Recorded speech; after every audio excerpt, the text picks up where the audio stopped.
Welcome to I frames. నా పేరు శ్రీనివాస్. ఈరోజు మన స్పెషల్ ఇంటర్వ్యూలో కాంగ్రెస్ పార్టీ సీనియర్ నాయకులు, మాజీ మంత్రి గడ్డం వినోద్ గారు ఉన్నారు. వినోద్ గారు నమస్కారం. నమస్తే అండి. వినోద్ గారు ఎట్లా ఉన్నాయి కాంగ్రెస్ పాలిటిక్స్ ఎట్లా ఉన్నారు? పూర్తి స్థాయిలో యాక్టివ్గా ఉన్నట్టుగానే ఉన్నారు, కనిపిస్తున్నారు ఈ మధ్య పూర్తిగా పాలిటిక్స్లో. కాంగ్రెస్ పార్టీ చరిత్ర జనాలకు అందరికీ తెలిసిన విషయమే. దాదాపు 150 ఏండ్ల పార్టీ. తెలంగాణకు సంబంధించిన కాంగ్రెస్ పార్టీ కాంట్రిబ్యూషను దాదాపు 70 ఏళ్ల సంబంధం. 70 ఏళ్ల సంబంధం నుంచి రకరకాలుగా పార్టీస్ రూల్ చేశాయి. కాంగ్రెస్ పార్టీ కూడా రూల్ చేసేది. తెలంగాణకు ఒక పెద్ద ఎత్తున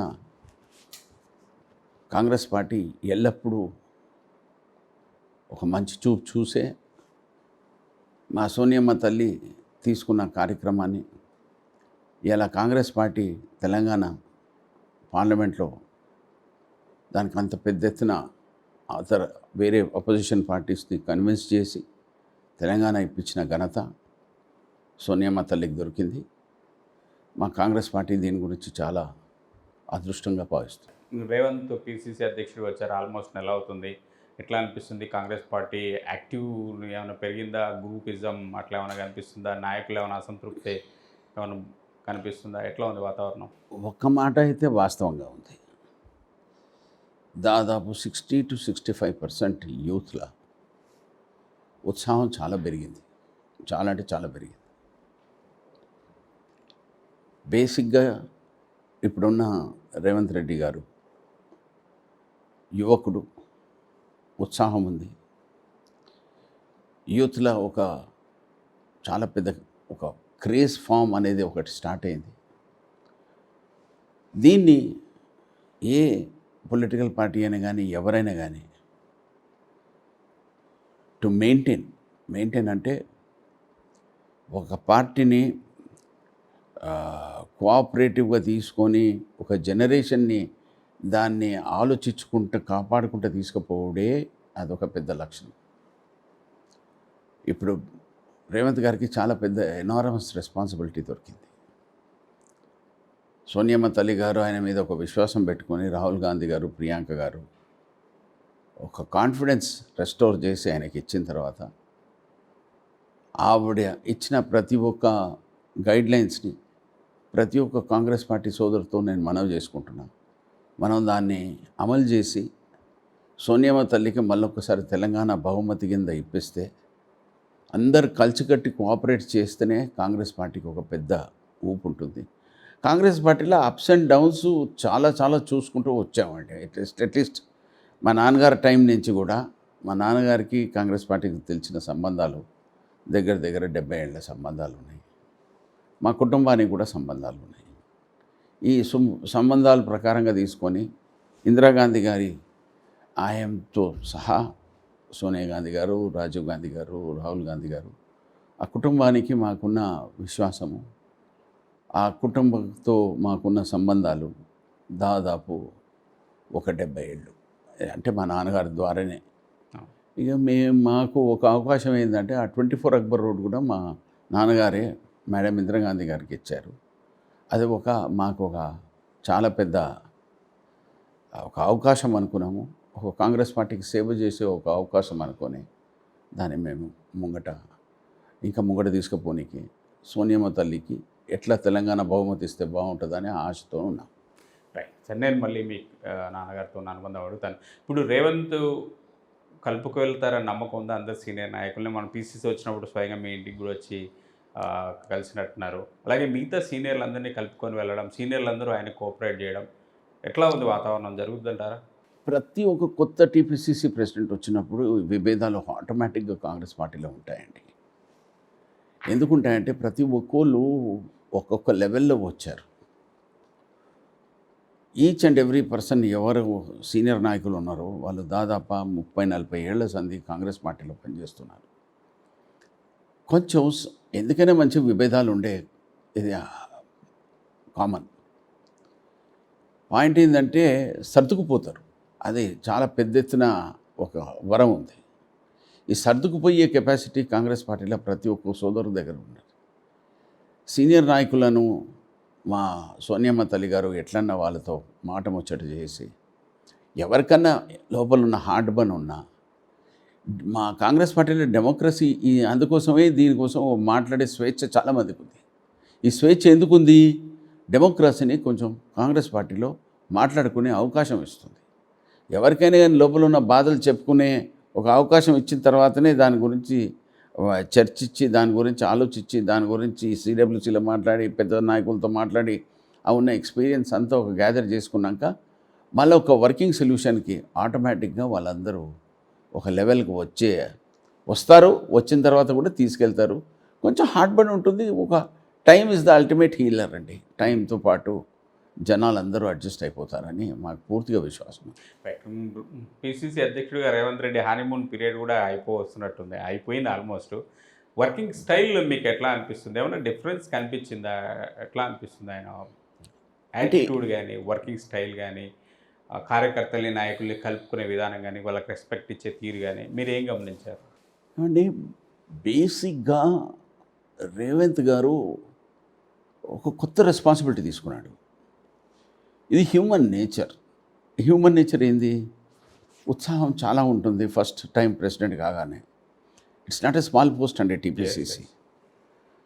తెలంగాణ ప్రదేశ్ కాంగ్రెస్ కమిటీ ప్రెసిడెంట్ అంటేనే ఒక 150 ఏళ్ల పార్టీని సోనియమ్మ తల్లితో సహా భుజాల మీద తీసుకొని వెళ్ళడం it's not a small job. చాలా పెద్ద రెస్పాన్సిబిలిటీ. దీన్ని ఆ యంగ్ షోల్డర్స్ మీద దొరికినందుకు నిజంగా చెప్పాలంటే it is a very enormous task for the Revanth గారికి. ఈ ఎనార్మస్ టాస్క్ని ఆయన ఎలా బ్యాలెన్స్ చేసుకొని జనాలను ఎలా ఇది చేసుకుంటూ పోతామా అనేది ఉన్న 30 డేస్లో ఆయన తీసుకున్న ప్రతి ఒక్క పెద్ద సీనియర్ నాయకుల ఇంటికి వెళ్ళి వాళ్ళని రిక్వెస్ట్ చేసుకొని వాళ్ళతో పాటు వాళ్ళ గైడ్లైన్స్ తీసుకొని వాళ్ళ ఆశీర్వాదం తీసుకొని కూడా ప్రతి ఇంటికి పోయి సీనియర్ నాయకులతో కలిసినందుకు నిజంగా చెప్పాలంటే అది ఒక బాగా చేశాడు. I appreciate that he has taken the blessings of all elders, and I request him to continue to take the blessings of all the elders wherever possibility is there. And coming to the most important thing is, పార్టీని ముంగడికి తీసుకుపోవాలంటే అందరు cooperation చాలా అవసరం ఉంది. అందరు cooperation అవసరం ఉందంటే difference of opinion in Congress party is very common. కానీ దాన్ని చర్చించి డిబేట్ చేసుకొని దానికి తీసుకెళ్తే అన్యోన్యంగా కంఫర్టబుల్గా ముంగటెళ్ళే. ఎందుకంటే ఇంకొక 18 months ఉందంటే 18 to 20 months చూస్తూ అది it will disappear like glass of water. అందుకోసము రేవంత్ గారికి I wish him and I pray lord Venkateswara should give him more strength, collective cooperative effort and జనాల నుంచి ఒక కోఆపరేషను పెద్ద నాయకులతో అందరితో కోఆపరేషన్ దొరకాలని మనస్ఫూర్తిగా కోరుకుంటున్నాను. వినోద్ గారు, మీరు చాలా సీనియర్ మోస్ట్ పాలిటీషియన్. మీ నాన్నగారి పీరియడ్లో డైరెక్ట్ పొలిటికల్ ఉన్నా లేకపోయినా మీరు గమనిస్తూ ఉన్నారు. కాంగ్రెస్ ఓట్ బ్యాంక్ 60%, 50% నుంచి లాస్ట్కి వచ్చి 30 ఇచ్చి ఈవెన్ తెలంగాణలో ఇప్పుడు 20%, 17%, ఒక్కో దగ్గర అయితే 10% కూడా పడిపోయిన వాతావరణం ఉంది. ఇలాంటి పరిస్థితుల్లో కాంగ్రెస్ పార్టీని అమాంతం లేబెట్టి అధికారంలోకి తీసుకెళ్లేంత శక్తియుక్తులు, సత్తా, ధైర్యం, ఆ క్యాడర్ని కలుపుకొని పోయే ఇదంతా రేవంత్ రెడ్డిలో ఉందా? మీలాంటి వాళ్ళందరినీ ముందు కలుపుకొని తీసుకెళ్ళి పార్టీని మళ్ళీ నిలబెడతారని నమ్ముతున్నారా? అయ్యే పనే అంటారా? 1978 నుండి కాంగ్రెస్ పార్టీ ఇందిరాగాంధీ వర్గం అనేది ఒకటి బయటికి వచ్చింది. అప్పుడున్న పరిస్థితులలో ఆవు దూడ పెట్టుకొని అప్పుడు పరిస్థితి ఏముండేనంటే టోటల్ ఆంధ్రప్రదేశ్లో 294 సీట్లల్లో ఇందిరాగాంధీ కాంగ్రెస్కి expectation was very very low. అప్పుడున్న వాతావరణం వేరు, అప్పుడున్న జనాభా ఆలోచన వేరు, అప్పుడున్న లీడర్షిప్ క్రైసిస్ వేరు. అప్పుడు స్వర్గీయ పెద్దలు చెన్నారెడ్డి గారు, మా నాన్నగారుతో పాటు ఇందిరాగాంధీ గారి గైడ్లైన్స్ ప్రకారంగా నాకు మంచి గుర్తున్నది. చేగుంట రామాయణపేటకి వెళ్ళి తెలంగాణలో మా నాన్నగారు ఇందిరాగాంధీ గారితో సహా వాళ్ళు క్యాంపెయినింగ్ స్టార్ట్ చేశారు. చేసిన తర్వాత దాదాపు ఒక 2 monthsలో అప్పుడు టోటల్ ఆంధ్రప్రదేశ్లో ఇందిరాగాంధీ గారితో పాటు చెన్నారెడ్డి గారు, మా నాన్నగారితో ఇంకా వేరే సీనియర్ నాయకులు ఉండే 178 సీట్లు గెలుచుకొని తీసుకొచ్చారు ఆంధ్రప్రదేశ్లో. అలాగనే తెలంగాణలో కూడా సేమ్ హోప్ ఏముండే 78లో మాకు వచ్చిన మెజారిటీ 2022లో 23లో ఎప్పుడు ఎలక్షన్స్ డిక్లేర్ అవుతాయో మాకు విశ్వాసం ఉంది. ఏం విశ్వాసం ఉందంటే, ఒకటా యూత్, రెండోదా మా రేవంత్ గారు. In complete support of Revanth గారు మాకు చాలా ఒక హోప్ జనాలలో ఏముందంటే, ప్రియాంక గాంధీ గారు వచ్చినాక ఒక ఇందిరాగాంధీ గారి గ్రాండ్ డాటర్ కింద ఆవిడకున్న ఒక ఎక్స్పెక్టేషన్, జనాలలో వచ్చే ఒక అవకాశం, మేము ఆవిడలో ఇందిరాగాంధీ గారి ఒక ఆశీర్వాదం ప్రియాంక గాంధీ గారి మీద పడే అవకాశము మొత్తం తెలంగాణలో కనిపించే అవకాశాలు చాలా బాగున్నాయి. దాంతోపాటు రాహుల్ గాంధీ గారు, సోనియా గాంధీ గారు తెలంగాణ ఇచ్చినందుకు ప్రియాంక గాంధీ గారి తిరగడంతో ఈ ఏరియాలో మొత్తం యావత్ ఆదిలాబాద్ నుంచి మహబూబ్ నగర్ వరకు గిట్ట ఆమె ఇంకా సీనియర్ నాయకులను పెట్టుకొని, రేవంత్ రెడ్డి గారు ఆయనతో పాటు ఉన్న కన్సర్న్ మా సీనియర్ నాయకులు ప్రతి ఒక్క వ్యక్తి చాలామంది ఉన్నారు. బీసీ, ఎస్సీ, ఎస్టీ, మా గీతారెడ్డి గారు ఉన్నారు, చాలా భట్టి గారు ఉన్నారు, మన శ్రీధర్ బాబు గారు ఉన్నారు, జగ్గారెడ్డి గారు ఉన్నారు, జీవన్ రెడ్డి గారు ఉన్నారు. వీళ్ళందరూ చాలా సీనియర్ నాయకులు. వాళ్ళందరూ దగ్గర తెలంగాణలో షబ్బీరేల్ గారు ఉన్నారు. వాళ్ళందరూ ప్రతి రకరకాలుగా కాస్ట్లలో వాళ్ళకున్న అవకాశంతో మా కాంగ్రెస్ పార్టీకి చాలా ఛాన్సెస్ బాగున్నాయి. ఇంకొకటి నేను చాలా ముఖ్యంగా చెప్పిన, నేను మా సీనియర్ ఏఐసిసికి సంబంధించిన మాణిక్ ఠాకూర్ గారికి, ఇంకా మా పెద్దలు మల్లికార్జున్ ఖర్గే గారికి, నాకున్న ఢిల్లీలో పెద్ద సంబంధాలతో కూడా నేను వాళ్ళతో అందరితో మనవి చేసుకున్నాను. పాలిటిక్స్ ఏ లెవెల్లో చేంజ్ అయినాయి అంటే 2014, 18 నుంచి 22 వరకు చాలా డ్రమాటిక్గా చేంజ్ ఉన్నాయి. నేను 2004 నుంచి 9 వరకు మినిస్ట్రీ చేసినప్పుడు రాజశేఖర రెడ్డి గారి దగ్గర ఆ టైం పాలిటిక్స్ వేరు, ఇప్పుడు పాలిటిక్స్ వేరు. అప్పటికి ఇప్పటికీ there is a dramatic change in terms of mind set, concept. ఈ రెండింటినీ ఒక యువకులకు అకార్డింగ్ టు ద మోడర్న్ ఎరా ఒకవేళ దాన్ని గిట్ట మనం మంచిగా క్యాపిటలైజ్ చేసుకొని, అండ్ ద మోస్ట్ ఇంపార్టెంట్ మళ్ళీ ఒకసారి నేను రిక్వెస్ట్ చేస్తున్నా కాంగ్రెస్ పార్టీ హైకమాండ్కి, రేవంత్ గారికి కూడా, కి ఏ వ్యక్తి ఏ కాన్స్టిట్యువెన్సీలో ఆయన పట్టుదల ఉన్నదో, ఎవరికి వాళ్ళ కంఫర్ట్ ఉందో, వాళ్ళకు ఒక కాన్ఫిడెన్స్ గెయిన్కి ఒక విశ్వాసం ఇప్పించే బాధ్యత కాంగ్రెస్ పార్టీ హైకమాండ్కి ఇవాళ చాలా అవసరం ఉంది. గాన్ ఆర్ ద డేస్కే మేము వారం 10 రోజులలో టికెట్ డిసైడ్ చేస్తాము, సడన్గా నువ్వు పోయి నువ్వు కాన్స్టిట్యున్సీలో పని చేసుకుంటే జనాలు ఇప్పుడు నమ్మే పొజిషన్లో లేరు. ఒక వ్యక్తికి, ఎందుకంటే నాకు మంచి గుర్తున్నది, 2018లో నేను ఒక కారణాల వలన నేను కాంగ్రెస్ పార్టీలో టికెట్ అడిగినప్పుడు ఆ మహాగఠబంధన్లో అక్కడ గుండా మల్లేష్ గారికి టికెట్ ఇవ్వాల్సి వచ్చింది. నేను చాలా ప్రత్యేకంగా రిక్వెస్ట్ చేసుకున్నట్టు ఇక నాకు ఇస్తే నేను ఏదైతుంటున్నాను.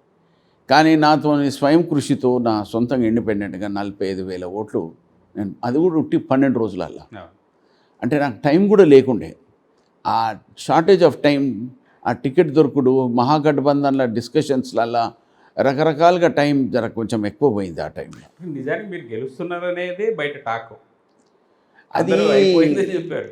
ఇప్పుడు ఆల్మోస్ట్ అది కన్ఫర్మ్ అయిపోయిందని జనాలు న్యూస్ పెట్టారు. కానీ నేను గ్రౌండ్ లెవెల్లో వర్క్ చేసిన తర్వాత నాకు జనాభా ఇచ్చిన ఒక కాన్ఫిడెన్స్ లెవెల్ చాలా పెద్ద హై లెవెల్లో ఉండే.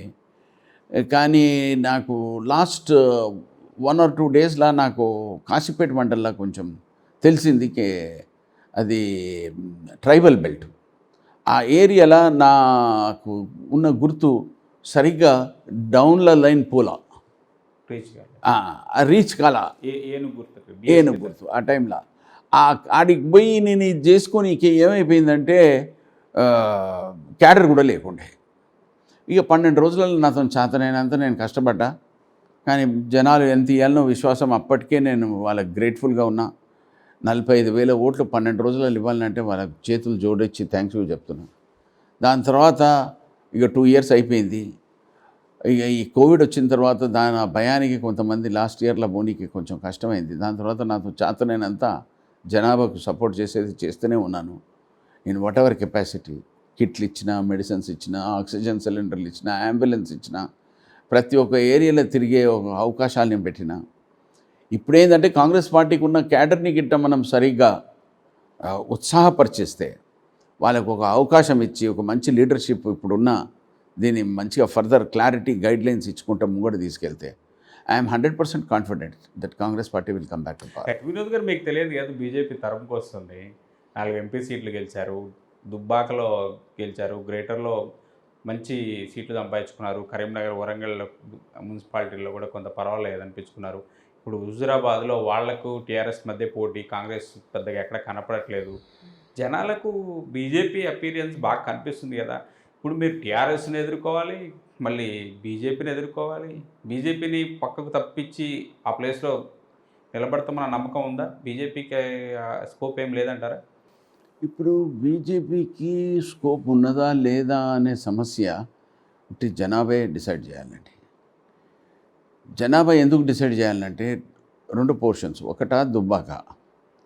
ఆ దుబ్బాక పోవడం కారణం కూడా నేను దాని గురించి చెప్పుకుంటే better. Number 1. Number 2, local body elections వచ్చినాయి. లోకల్ బాడీలో బేసిక్గా బీజేపీకి అర్బన్ ఏరియాలో వాళ్ళకు కొంచెం వాళ్ళకు రెస్పాన్స్ కొంచెం బాగానే ఉంది. కానీ రూరల్ సెగ్మెంట్లో ఆ పట్టు ఇంకా రాలేదండి. ఆ పట్టు ఎందుకు రాలేదంటే మొన్ననే నాగార్జున సాగర్ ఎలక్షన్స్లో చూసుకున్నాము. సో బై అండ్ లార్జ్ వాళ్ళు రూరల్ సెగ్మెంట్లో జనాల ఆలోచన ఎట్లా పెరుగుతుందా అనేది దాని గురించి ప్రస్తుతానికైతే I'm not seeing any encouraging science. ఇప్పుడు ఈటల రాజేందర్ గారు యాజ్ ఎ బీజేపీ క్యాండిడేట్ పోయి ఆయన అక్కడ ఇచ్చేస్తున్నాడు. కానీ అది there is no doubt that ఆయన బీసీ స్ట్రాంగ్ క్యాండిడేట్. ఎవరు? ఈటల రాజేందర్ గారు.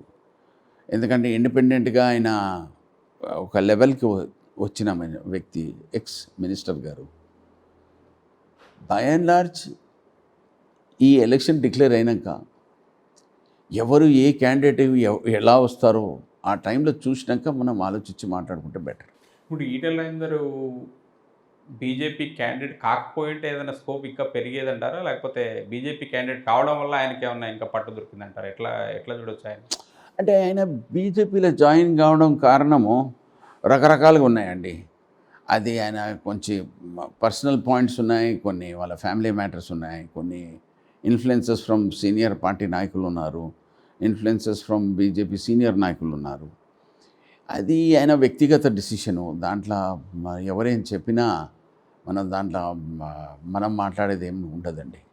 It is his personal choice. ఇట్లా ఉండే అంచనాలు కనిపిస్తున్నాయి. హుజూరాబాద్కి సంబంధించి కేసీఆర్ చాలా చాలా చాలా చాలా పెద్ద ఎఫర్ట్ పెడుతున్నారు. దళిత బంధు లాంటి స్కీమ్ వచ్చేసింది, గొర్రెలు పంచుతున్నారు, వాటెవర్ ఏమంటే అది అన్నట్టుగా ఉంది పరిస్థితి. ఈటల రాజేందర్ ఎట్టి పరిస్థితుల్లో హుజూరాబాద్ నుంచి పక్కకు తప్పించాలన్న పట్టుదలతో ఆయన ఉన్నట్టు కనిపిస్తున్నారు. కౌశిక్ రెడ్డిని తీసుకెళ్ళి మీ పార్టీ నుంచి చక్కగా 15 రోజుల్లో ఎమ్మెల్సీ చేసేసారు. ఇంకా చాలామందికి నామినేటెడ్ పోస్టులు ఇస్తున్నారు. బోల్డ్ అంతా వర్క్ నడుస్తుంది కేసీఆర్ దగ్గర. ఎట్లా అంటే టీఆర్ఎస్ పార్టీ ప్రెస్టీజ్ కింద తీసుకుందండి. ఎందుకంటే వాళ్ళ పార్టీలు ఉండి క్యాబినెట్ మంత్రిగా ఉన్నాక తీసేశారు.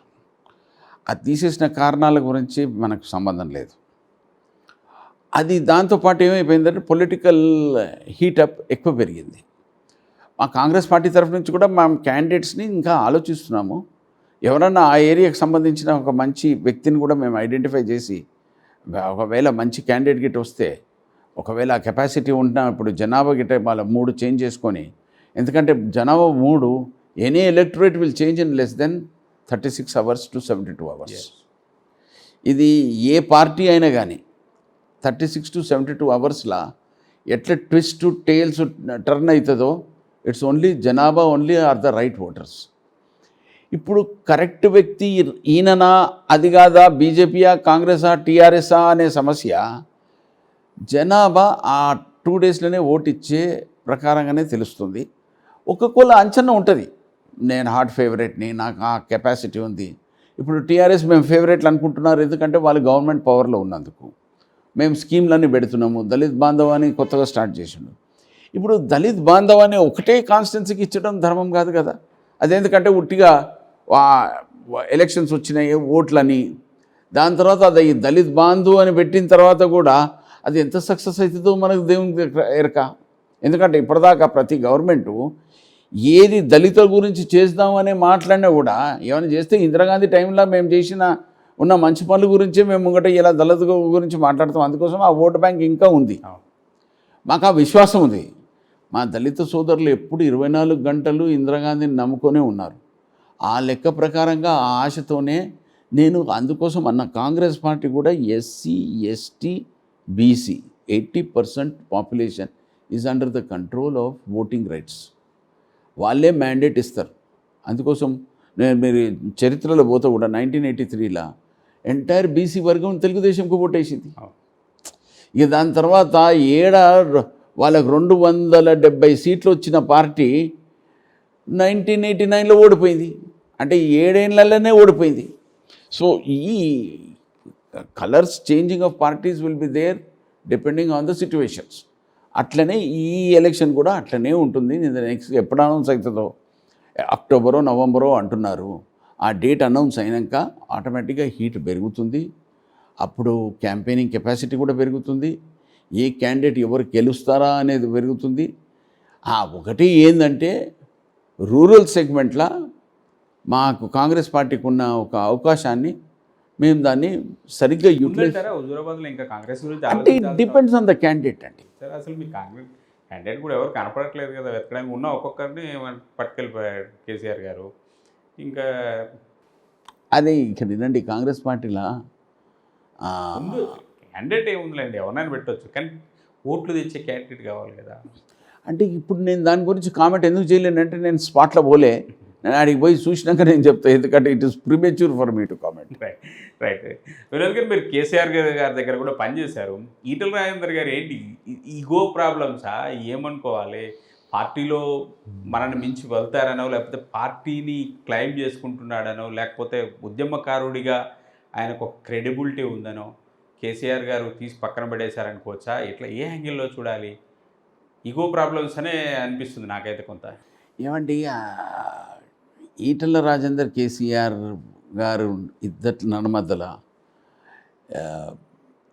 ఈ క్లాషెస్ ఎందుకు వచ్చాయో వీ హ్యావ్ నో ఐడియా అండి. 1 పాయింట్. నెంబర్ 2, అది ఇంటర్నల్ పార్టీ విషయం వాళ్ళిద్దరిది.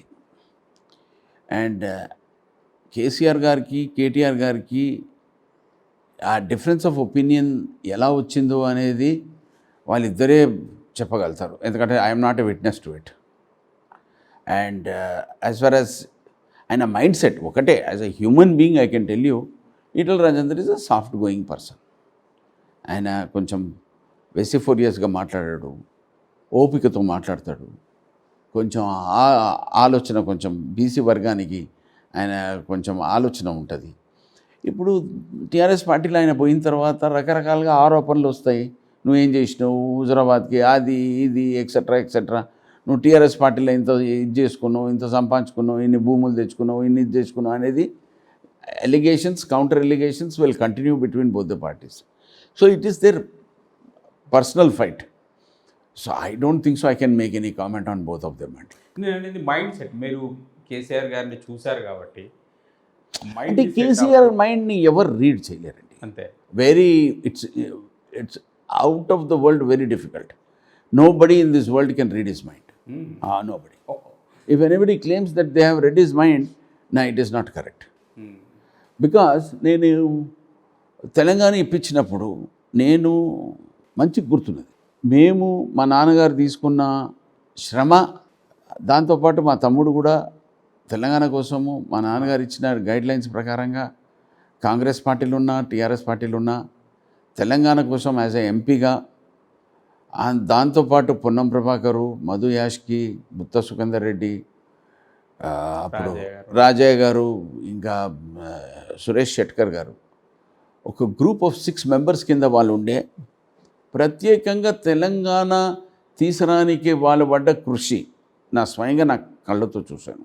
అందరూ చూస్తాం లేదు పార్లమెంట్లో మేము చూసాం. పార్లమెంట్లో I was present on the day of అంటే గ్యాలరీలో కూర్చొని I could hear the conversation. Telangana వచ్చినాక సోనియమ్మ గారి ఇంటికి పోయినప్పుడు ఆయన ఒక హోప్ పెట్టుకున్నట్టు మీకే మా తమ్ముని తీసుకొని వెళ్తాడు అనుకున్నా. ఆయనను కూడా కట్ చేశాడు. ఆయన తీసుకుపోయి సోనియమ్మ తల్లి దగ్గర కూర్చొని సంతకం పెట్టించి ప్రణబ్ ముఖర్జీ గారి దగ్గర తీసుకుపోయి ఇది చేసిన తర్వాత కూడా ఆయన కుటుంబాన్ని తీసుకొని పోయి సోనియమ్మ తల్లిని కలిచాడు. అంటే మేము ఇంత సర్వీస్ చేసిన తర్వాత లాస్ట్కు మా నాన్నగారిని అంత సేవ చేసిన మనిషిని ఈయనకి ఇంటర్వ్యూ దొరకకపోతే ఎవరికి కేసీఆర్కి ఒక 3 నెలల దాకా ఇంటర్వ్యూ దొరకలే ప్రణబ్ ముఖర్జీ గారి దగ్గర. నాన్నగారు తెలిసింది ఈయనకు దొరకలేదని. ఈయన వచ్చి నాన్నగారితో రిక్వెస్ట్ చేశాడు, ఇట్లా నాకు ఇంటర్వ్యూ కావాలంటే. నేను 2003 or 2004 గురించి మాట్లాడుతున్నా, ఇప్పుడు కాదు. మా నాన్నగారి దగ్గరికి వచ్చి రిక్వెస్ట్ చేస్తే అప్పుడు తీసుకుపోయి మా నాన్నగారు ప్రణబ్ అంకల్తో ఉన్న ఆయన సంబంధాలు అప్పుడు ఆయనకి ఇంటర్వ్యూ ఇప్పించారు.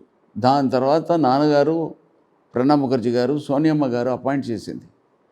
మీరు ఇద్దరు సీనియర్ నాయకులు, మీరు ఈ తెలంగాణ సమస్య గురించి మీరు ఏ డెసిషన్ తీసుకుంటే బాగుంటుందని ఆ కమిటీ ఫామ్ చేసి కేసీఆర్ గారికి కొంచెం ఎట్లా ఇది చేస్తే బాగుంటుందని అంత హెల్ప్ చేసిన వ్యక్తిని. లాస్ట్కి తెలంగాణ వచ్చిన తర్వాత కూడా the least he could have done was give an invitation for my father to attend the June 2 inauguration day కూడా పిలవలేదండి. అటువంటి వ్యక్తి ఆయన. ఇక ఆయన గురించి ఏం మాట్లాడాలి చెప్పు. ఇక ఇప్పుడు గ్రాటిట్యూడ్ అనేది ఎట్లుంటుంది, ఒక వ్యక్తి హెల్ప్ చేసినప్పుడు హెల్ప్ చేసినాం అనాలి. ఇప్పుడేమంటాడు, ఆ టైంలో ఆ తెలంగాణ ఫార్మేషన్ డే June 2 నాకు మంచి గుర్తున్న 2014లో పిలవలేదండి. అది చాలా అంటే చాలా మా ఫాదర్కి మెంటల్గా మానసికంగా హర్ట్ అయింది. ఎవరికైనా కానీ పాలిటిక్స్లో హెల్ప్ చేస్తే గ్రాటిట్యూడ్ ఉంటుంది, ఇది గ్రాటిట్యూడ్ కాదు. కానీ తర్వాత మీరు రాజకీయంగా మళ్ళీ కేసీఆర్ దగ్గరికి వెళ్ళాల్సి అవసరం ఏర్పడింది కదా, మీరు కానీ మీ తమ్ముడు కానీ. అంటే అది మా తమ్ముడు గారు స్వయం డిసిషన్, నాది కాదు. మీరు కూడా వెళ్ళినట్టు. నేను ఎందుకు పోయినంటే ఫ్యామిలీ పేరు ఉండాలని. ఇప్పుడు బేసిక్గా నేను మా తమ్ముతో పాటు అప్పుడు ఆ టైంలో ప్రతి ఒక్క, ఎందుకంటే మేము పాలిటిక్స్లో రావడమే మా నాన్నగారి ఆశీర్వాదము, ఆయన పుణ్యము. మమ్మల్ని ఎవరైనా పొలిటికల్ పార్టీ వాళ్ళు పిలిచినా వెంకటస్వామి గారు అబ్బాయిలే అంటారు. వెంకటస్వామి గారు అబ్బాయిలు లేకపోతే మాకు పక్కన మా నాన్నగారి గైడ్లైన్స్ లేకపోతే మాకు పాలిటిక్స్లో మాకు దెర్ ఇస్ ఆనెస్ట్గా చెప్పాలంటే వీఆర్ నాన్ ఎంటిటీ. ఇప్పుడు ఆ ఉన్న ఎక్స్పీరియన్స్ని ఇప్పుడు దాదాపు 46 ఏళ్ళ సర్వీస్ అయిపోయింది నాకు. మా నాన్నగారితో 7 సార్లు ఆయన ఎలక్షన్ కొట్లాడినప్పుడు ఆయనతో పాటు ఇచ్చేసిన. నేను 4 ఎలక్షన్స్ కొట్లాడినా. ఇప్పుడు 4 ఎలక్షన్స్లో కొట్లాడిన తర్వాత ఒకటి గెలిచిన, ఒకటేమో ఫస్ట్ ఎంట్రన్స్ ఉన్నప్పుడు ఓడిపోయినా, రెండోది బై ఎలక్షన్ ఉండే టీఆర్ఎస్ పార్టీలో వేవ్లో పోయినా. కానీ దాని తర్వాత ఇండిపెండెంట్గా 44,000 ఓట్లు తీసుకొచ్చినండి. అది పరిస్థితి. టికెట్ మళ్ళీ 18లో కూడా మీది బ్రదర్కి కానీ మీకు కానీ టీఆర్ఎస్ టికెట్ ఇవ్వకపోవడానికి కారణం ఏమై ఉంటుంది? అక్కడ ఏంటి ఇబ్బంది? ఇలాంటి ఫ్యామిలీ బ్యాక్గ్రౌండ్, ఇంత పెద్ద ఫ్యామిలీ బ్యాక్గ్రౌండ్ ఉన్న వాళ్ళని కేసీఆర్ ఎందుకు అంత సింపుల్గా వదిలేసుకున్నారు? హైలీ డిసప్పాయింటింగ్ అండి. హైలీ అంటే హైలీ డిసప్పాయింటింగ్. ఎందుకంటే మాకు మా తమ్ముడు గారికి ఆయన ఏం విశ్వాసం ఇప్పించాడో ఆయనకు తెలుసు. కేసీఆర్ గారు నేను 2016లోనో 15లోనో ఎప్పుడు మా తమ్ముడు కాల్ చేసి చెప్పాడు, ఇట్లా సీఎం పిలుస్తున్నాడు, మనం ఇద్దరం కలిసి పోవాలంటే నేను అసలు క్వశ్చన్ కూడా చేయలేదు. As a matter of family ఇబ్బంది కావద్దని, బికాస్ వీ వేర్ టుగెదర్, నేను మా తమ్ముడితో సహా అందరం ఏ పొలిటికల్ డిసిషన్ తీసుకున్నా అందరం కలిసి, ఎందుకంటే నాన్నగారి పేరు ఏమైనా ఇదవుతుందని out of deep respect for my father I did not want any. So అట్లయి పోయి కలిసినాక నేను ఒక ఆశ పెట్టుకున్నా. అయితే జాయిన్ అయినాక మా తమ్ముడు గారికి ఒక నేషనల్ ఒక అడ్వైజర్ పోస్ట్ ఇచ్చేశాడు, క్యాబినెట్ ర్యాంక్ అని. ఢిల్లీలో ఇక్కడ లోకల్గానే. ప్రభుత్వ సలహాదారు. లేదండి, ఇక్కడనే. ఈ game as an adviser to the government. Okay. Cabinet rank ఇచ్చి మా తమ్ముడికి ఇచ్చేసాడు. 16 అయిపోయింది, 17 అయిపోయింది, 18 రాగానే టికెట్ టైం వచ్చింది.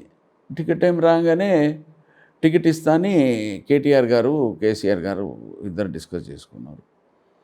అయితే నేను పోయి రిక్వెస్ట్ చేసుకున్నాను, భయ్ ఇగో చెన్నూరు టికెట్ నాకు ఇచ్చేయండి, లేదా బెల్లంపల్లి ఇచ్చేయండి, ఏదైనా ఒకటి ఇవ్వండి అన్న.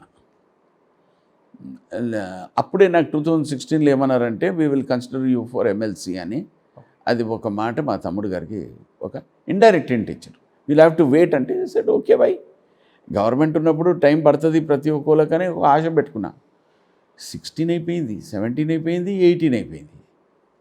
అసలు ఆ మాట ముచ్చట్లేదు, ఇంటర్వ్యూ ఇవ్వడం లేదు, కలవడం ఏదో 1-2 సార్లు కలిచారు ప్రగతి భవన్ పిలిపించి. ఆ రోజు ఆయనకు బర్త్డే రోజు గ్రీటింగ్కు మేము ఇద్దరం పోయి కలిసేసి వచ్చినాము. వచ్చిన తర్వాత కేటీఆర్ గారికి అడిగిన ఎట్లెట్లే అయిందయ్యా, మళ్ళీ ఏంది టికెట్ ఇస్తున్నారా అని అంటే, లే బైసాబ్ మేము ఎమ్మెల్సీ కన్సిడర్ చేస్తాము అన్నాడు. నేను ఎమ్మెల్సీ కన్సిడర్ చేసేస్తుంటే 3 years అయిపోయింది కదా, ఇంకెంత వెయిటింగ్ పీరియడు? ఇప్పుడు 18 అయిపోయి 19 20 21 22 అని నేను ఇట్లనే అడిగిన కేటీఆర్ గారికి.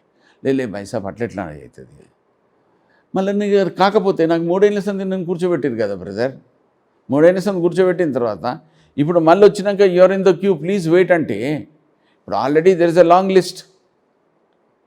ఇక దాని తర్వాత అట్లా టికెట్ కట్ చేసేసారండి. I requested for anywhere any ticket. I asked for Siddipet, does not even Choppadandi. I asked for any constituency in Telangana. But I don't know reasons better known to father and son నన్ను avoid చేసేసారు. చేయగానే సరే మీ ఇష్టం బాబు అని వెప్చి కూర్చొని వెళ్ళిపోయినా, అంతే, ఇంకేం మాట్లాడాల. కానీ మా తమ్మునికి టికెట్ కట్ కావడం it was beyond my dreams. మిమ్మల్ని ఏమి వద్దని చెప్పలేదా? మీరు బీఎస్పీ తరఫున పోటీ చేస్తుంటే వివేక్ గారు ఏమి ఆపడం కానీ అట్లా ఏం చెప్పలేదా? అంటే ఇక్కడ వినండి, ఆపనికి ట్రై చేశారు. అంటే నేను I was so much dejected, తట్టుకోలేకపోయినా ఆ హ్యూమిలేషన్ తట్టుకోలేక నేను చేసిన సర్వీస్ని, బేసిక్గా నేను చెన్నూరులో నేను చేసినంత సర్వీసు ఇప్పటి వరకు ఏ ఎమ్మెల్యే చేయకుండా వచ్చండి. వాస్తవంగా చెప్పాలంటే నేను 2004లో నేను తీసుకున్నాక కాంగ్రెస్ పార్టీ తరఫున నేను చెన్నూరులో చేసినంత సర్వీసు జనాభాకు చెప్పుకోలేక నేను బాధపడుతున్నా. ఇవాళ రకరకాలుగా మంది మాట్లాడుతున్నారు. నేను ఒక్క క్యాండిడేట్ చూపియండి ఎంటైర్ తెలంగాణలో నేను చేసినంత. 400 పెన్షన్లు ఉంటే 4000 పెన్షన్లు చేసిన, 400 బోర్వేర్లు వేయించిన, ఒక 40 కల్వర్ట్లు వేయించిన, గొల్లవాగు ముత్తడివాగు ప్రాజెక్టు దాదాపు 800 crores మీడియం ఇరిగేషన్ ప్రాజెక్ట్స్ పెట్టించిన, 132 kVA సబ్స్టేషన్ ఇప్పించి ఇప్పుడు 4 మండలాలకు ఫ్రీ కరెంట్ ఇప్పించిన ఘనత నా టైంలోనే అయింది. అది కూడా చెన్నూరు దగ్గరనే 132 kVA సబ్స్టేషన్ వేస్తే ఇలా వేమన్పల్లికి, నెన్నెల్కి, కోటపల్లికి, చెన్నూరుకి, జైపూర్ మండలాలకు current is flowing at ease and peace అనమాట. అదిగాక అందరికంటే ముఖ్యమైనది రైతులకు వాళ్ళకు ల్యాండ్ కంపెన్సేషన్ యాక్ట్ కింద అప్పుడు రాజశేఖర్ రెడ్డి గారు ప్రత్యేకంగా నాకు సజెస్ట్ చేసిండు, బాబు వినోద్ పోర్ట్ డిస్ట్రిబ్యూట్ చేయి వాళ్ళ ల్యాండ్ కంపెన్సేషన్ యాక్ట్ కింద వాళ్ళకు దాదాపు 700 కోట్ల రూపాయలు డిస్ట్రిబ్యూట్ చేసిన. అదిగాక ఒక వాటర్ ట్యాంక్ డ్రింకింగ్ వాటర్ కోసం చెన్నూరులో కట్టించిన, అండ్ అది కట్టించి పైప్ లైన్ కోసం ఒక ఏసీ రెడీ పెట్టినట్టు. ఇప్పటిదాకా బస్ స్టాండ్ అట్లనే ఉన్నది, వాటర్ ట్యాంక్ అట్లనే ఉన్నది. అది in addition to all this చాలా ముఖ్యమైనది ఏంటంటే 1200 megawatts జైపూర్ పవర్ ప్లాంట్ ఇప్పించిన శాంక్షనింగ్ నేనే, దాని శంకుస్థాపన చేయించింది రోసయ్య అంకుల్ ద్వారా, ఇంకా జయరాం రమేష్ గారిది చేయించింది నేనే. మా నాన్నగారు మన్మోహన్ సింగ్ గారితో ఆయనకున్న సంబంధాలతో 600 megawatt ప్రాజెక్ట్స్ది దాన్ని 1200 megawatts ప్రాజెక్ట్స్ చేయించిన ఘనత మా నాన్నగారు చేసిన ఎఫర్ట్ ఆ టైంతో నేను మంత్రిగా ఉండి మా నాన్నగారు ఎంపీగా ఉన్నారు. ఇంత చేసిన తర్వాత ఏంది మాకు అక్కడ టీఆర్ఎస్ సెంటిమెంటల్ వాల్యూతో చేసేసి మనం నన్ను ఓడగొట్టారు. మందమరిలా డ్రింకింగ్ వాటర్ సప్లై లేకుంటే దాదాపు 6 ఏళ్ళు డ్రింకింగ్ వాటర్ సప్లై ఇచ్చిన. అక్కడ వాళ్ళకున్న సింగరేణి కంపెనీ సోదరులకు ఇప్పటిదాకా కూడా నాకు వాళ్ళకి చెప్పే బాధ్యత నాకున్నది. వాళ్ళ కంపెనీ బంద్ అవుతుండే 1992లో. అది బంద్ అయ్యేటప్పుడు మా నాన్నగారు లేబర్ మినిస్టర్గా ఉంటే నేను ఢిల్లీలో ఉన్నాను మా నాన్నగారి దగ్గర. డాడీ ఇది ఏం సంగతి, ఇట్లా సింగరేణి కంపెనీ బంద్ అయ్యేటట్టు ఉందంట. అప్పుడు నాకు ఈ చెన్నూరు బెల్లంపల్లి గురించి అంత పెద్ద అవగాహన లేదు. కానీ ఆ కంపెనీ బంద్ అయ్యే టైంలో అప్పుడు మా నాన్నగారు పెద్దలు నరసింహారావు గారి దగ్గర పోయి, ఇద్దరు క్యాబినెట్ మంత్రిగా ఉన్నప్పుడు ఆయన ప్రైమ్ మినిస్టర్ ఉన్నారు, 450 కోట్లు 24 అవర్స్లో అప్పుగా తీసుకొని కట్టి BIFR కింద పోకుండా కాపాడిన ఘనత సింగరేణిది మా నాన్నగారిది. అందుకోసం ఇవాళ 1992 నుంచి 2020 వరకు కూడా ఇవాళ సింగరేణి సోదరులు ఎందుకు వాళ్ళు కంఫర్టబుల్గా ఉన్నారంటే ఆ BIFR కింద పోనందుకు ఇవాళ వాళ్ళకు ఒక మంచి కృషి అయ్యే ఒక ఆపర్చునిటీ దొరికింది. వాళ్ళు కూడా కష్టపడ్డారు, కార్మిక సోదరులు కూడా చాలా కష్టపడ్డారు, నల్ల బంగారం తీసారు. వాళ్ళ కృషికి వాళ్ళకు ఫలితం దొరికిన అవకాశం ఉంది.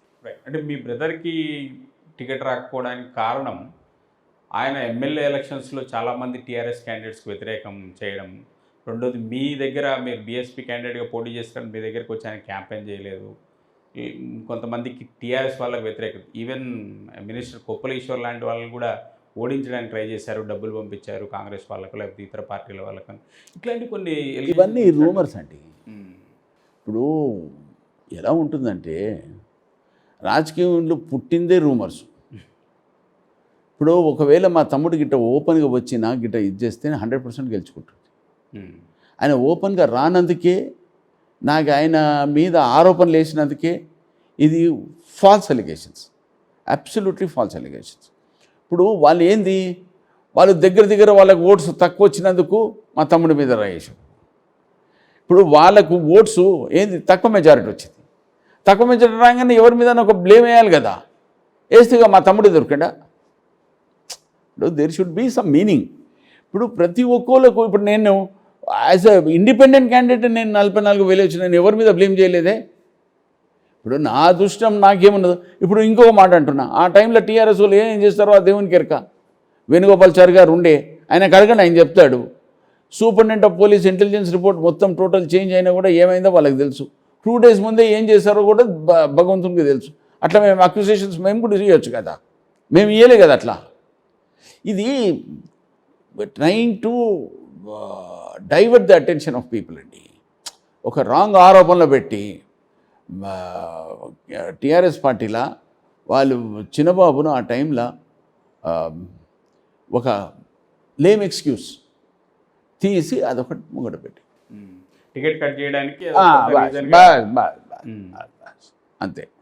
కానీ ఆయన కూడా వివేక్ గారు కూడా బాగా హర్ట్ అయినట్టున్నారు ఆ మొత్తం ఇష్యూస్తోనే. ఒక మాట వింటారా, ఆయన ఎందుకు చూజ్ చేసుకోలేదండి ఆ టైంలో?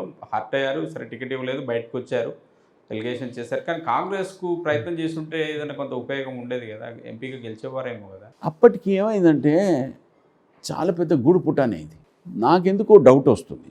అప్పటికి చంద్రశేఖర్ అని వికారాబాద్ క్యాండిడేట్ ఉండే, ఆయనకు పెద్దపల్లి టికెట్ డిక్లేర్ చేసేసారు. ఈయనకు less than 24 hours for nomination filing time ఉండే. అప్పటిదాకా టికెట్ డిక్లేర్ చేయలేదు. పొద్దున 12 గంటల వరకు వివేక్ నీ పేరు కన్ఫర్మ్ అయిందన్నారు. మళ్ళా 3 గంటలకో 4 గంటలకో sorry brother we're unable to give అనే మెసేజ్ పెట్టిండు కేటీఆర్ వివేక్కి. 100% hurted, there is no doubt about it. And దాంతో మేము బాధపడ్డాము. ఎందుకంటే నాకు ఇట్ వాజ్ రియలీ పెయిన్ఫుల్ అండి. దాని గురించి ఆలోచన పెట్టుకుంటే ఎవరికైనా బాధ అనిపిస్తుంది. ఇప్పుడు చెన్నూరులో ఎంపీగా ఉన్న బాలకృష్ణని తీసుకొచ్చి అక్కడ ఉన్న సిట్టింగ్ని పక్కన పెట్టేసి ఆయనకి ఎమ్మెల్యే టికెట్ ఇచ్చారు. మీలాంటి వాళ్ళని అడ్జస్ట్ చేయడానికి ఎందుకంత ఇబ్బంది పడింది టీఆర్ఎస్ పార్టీ, కేటీఆర్ కానీ కేసీఆర్ కానీ? అదంతా దేవుని దయ అండి, మాట చెప్తున్నా. ఎందుకు ఆ మాట అన్నా అంటే, మా నాన్నగారు నన్ను మా తమ్ముడిని పబ్లిక్ స్కూల్ వేసిండు. మాకు ఒక అవగాహన ఇచ్చిండు ఆపర్చునిటీ. దాంతో మేము కొంచెం మాట్లాడుకునే ఒక అవకాశం దొరికింది మాకు. మా కమ్యూనికేషన్ స్కిల్స్ మాకు స్వయంగా మేము ఏ ఫోరంలో అయినా కానీ మాట్లాడే మాకు ఆ కెపాసిటీ ఉంది. Let it be any forum, whether it is public forum, whether it is business forum, whether it is industrial forum. By God's grace, we have got reasonable knowledge to convey. మా నాన్నగారు బ్యాక్గ్రౌండ్ని చూసుకుంటూ దళిత background వెనుక పెట్టుకుంటే దేవుని దయ వలన మేము కొంచెము ఎస్టాబ్లిష్ అయిపోయినాం. బిజినెస్ వైజ్ అయినా కానీ, ఫైనాన్షియల్ వైజ్ అయినా కానీ, జనాభాల మాట ముచ్చటైనా కానీ, ఒక మా నాన్నగారు గైడ్లైన్స్ ప్రకారంగా కాన్స్టిట్యున్సీ డెవలప్మెంట్ అయినా కానీ, మేము జనాలకు ఎవరిని ఒక కరప్షన్ అనేది ఒక ఇమేజ్ లేకుండగా, పాలిటిక్స్ అంటే కరప్షన్ అనేది కామన్, అది కరెక్టో రాంగో అటు ఆరోపణలు అయితే వెరీ వెరీ కామన్. దీన్ని అవన్నీ మనసులో పెట్టుకొని మాకు ఒక దళిత ఇమేజ్ అనేది ఒక అవకాశం ఉండే. we may become another person to come and make a request. ఎందుకంటే దళిత సీఎం అన్నాడు కదా ఈయన, మేము అసలు ఆలోచన కూడా రాలే మాకు. It is only fake propaganda. మేము వన్స్ ఇప్పుడు నేను మినిస్టర్గా ఉన్నాను రాజశేఖర రెడ్డి గారి దగ్గర, హైకమాండ్ రాజశేఖర రెడ్డి గారు అన్నాక సీఎం అంటే సీఎంఏ, that's it. We will obey the orders of the CM as per the guide lines of madam Sonia Gandhi. అలాగా నేను పనిచేశాను as a minister. Same principle will apply in case we work anywhere. Because నా conscious కూడా ఇప్పుడు ఏడైనా ఏం పని చేసినా కూడా, ఇప్పుడు why I came back to Congress party, it is my mother's party. I was not at all happy to go to TRS. In 2016 నాకు పోవాలని 1% కూడా ఇంట్రెస్ట్ లేకుండానండి. కానీ I never spoke one word against neither KTR nor KCR or anybody. Why? Because we maintain decency in politics. It is very, very important. My father never used one single word against anybody. That is why ఆయనకు entire even president of India కానీ ఉన్న అవకాశం వచ్చినా కూడా ఒక్క leader కూడా no అనలే. శరద్ పవారు, జ్యోతి boss, Atal Bihari Vajpayee, అంత పెద్ద నాయకులు కూడా మా నాన్నగారిని వాళ్ళు they have given support as a president. ఇక కొన్ని కారణాలు సిడబ్ల్యూసీలో సోనియా గాంధీ గారి దగ్గర కానీ అయినప్పుడు అప్పుడు నాన్నగారికి అయ్యే అవకాశాలు కాలే. ఇక he was very confident K president అవుతాడని ఒక హోప్ ఉండే. అది వెరీ అన్ఫార్చునేట్. అంటే ఒక దళిత్ కమ్యూనిటీ నుంచి వచ్చిన వివేకులకు పదవులు ఇస్తే వాళ్ళని ఎంకరేజ్ చేస్తే ఆ ఐడెంటిఫికేషన్ లార్జ్ అయిపోతుంది, మాకు మించిపోతారేమో లేకపోతే మా మాట వినరేమో అనే ఒక ఫీలింగ్తోనే కేసీఆర్ కేటీఆర్ సైడ్ చేశారనేది, అట్లా ఆ యాంగిల్ ఏమైనా చూడొచ్చు?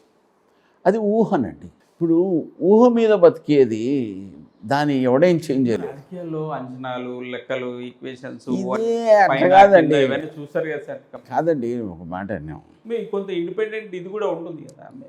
ఆబ్వియస్లీ ఎక్స్ప్రెస్ కొంత where there is no freedom of speech, you are curbing the right of a human being. The rights of human being, you are constitutionally given the authority to interact with anybody in the world.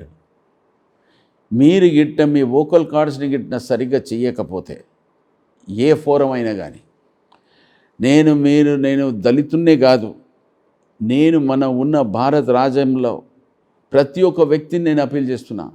Every single individual has got a constitutional right to express his view. This has been written by late Dr. B.R. Ambedkar. Under the Constitution of the Government of India, we have got every right to express what we want. కానీ వినోద్ గారు, రాజకీయాల్లో expression of words ఒక్కోసారి చాలా పెద్ద ప్రమాదం తెచ్చిపెడతాయి కదా. It all depends. అందులో ప్రాంతీయ పార్టీలో అయితే ఇంకా మీకు తెలియదు. కాదండి, ఇప్పుడు వ్యక్తిగత మాట్లాడుకోకుండా జనాభాను ఎలా పైకి తీసుకురావాలని కాంట్రిబ్యూషన్ చేసుకుని ఆ ఎక్స్ప్రెషన్ గిట్ట లేకపోతే లీడర్షిప్ క్రైసిస్ వస్తుంది కదండి. ఇప్పుడు ప్రతి ఒక్క చోటల ఏడైనా కానీ you have to talk for the benefit of the people. That is why you are a leader. If you do not exhibit yourself for the functioning for the betterment of the people, మీ జనాలలో మార్కెట్లో నీకు ఏడికెళ్ళి వస్తుంది నీకు రికగ్నిషను? ఇప్పుడు రేపు పొద్దున నేనే ఉన్నా, నేను గిట్ట మాట్లాడే నాకు కెపాసిటీ లేకపోతే నాకు ఇటువంటి ఫాలోయింగ్ రాదు కదా. 44,000 ఓట్లు నాకు మాట్లాడేందే వచ్చిందా?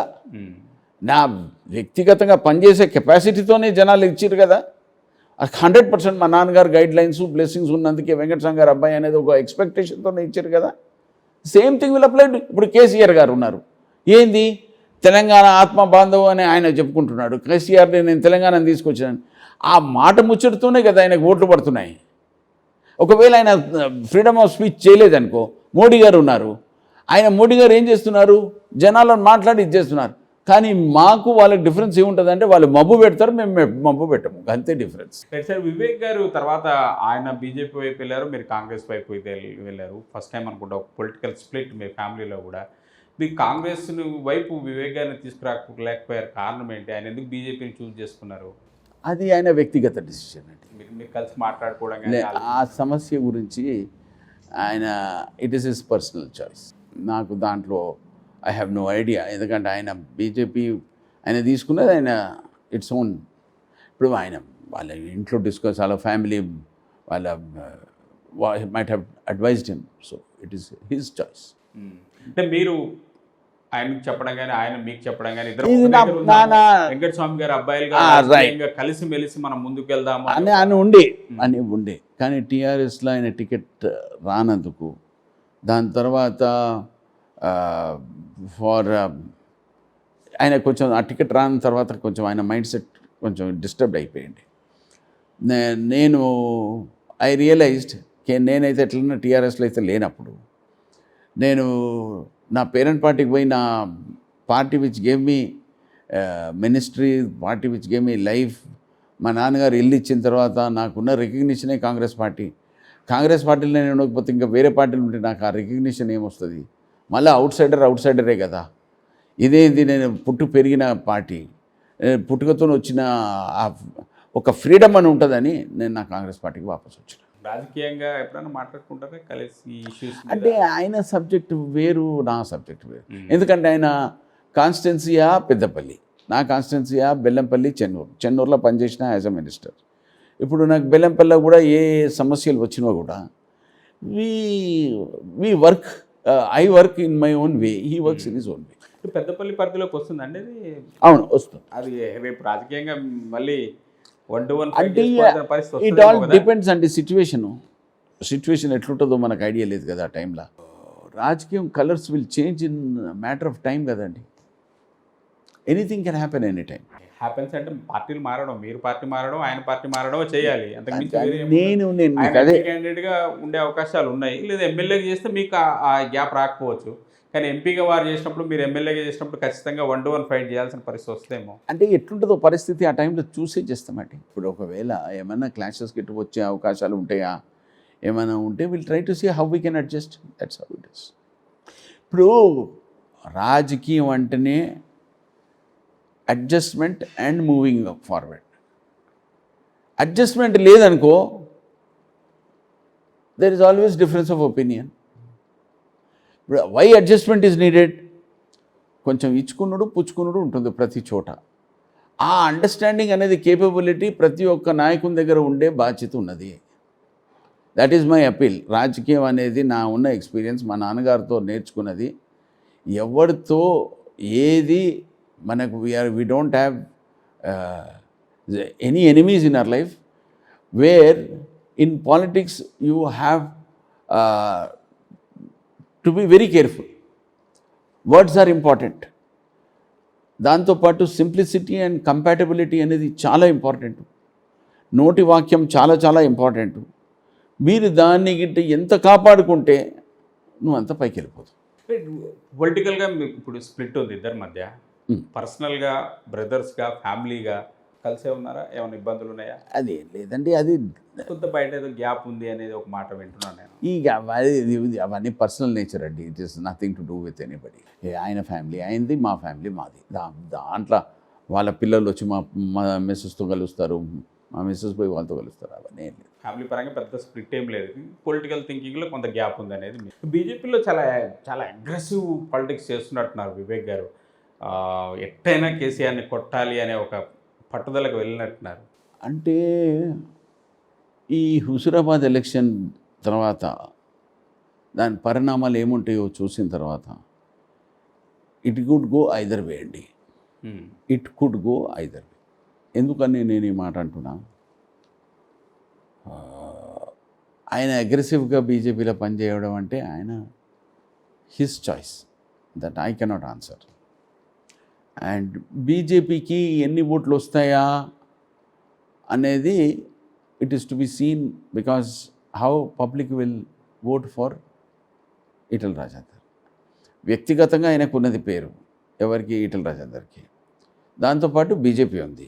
ఇక్కడ బీజేపీకి పెద్ద ఓట్ బ్యాంక్ ఉన్నట్లేదు. వస్తే ఈటెల రాజేందర్ గారి మీదనే ఏదైనా కొంత వర్కౌట్ కావాలని నేను అదే డే వన్ నుంచి అంటున్నాను.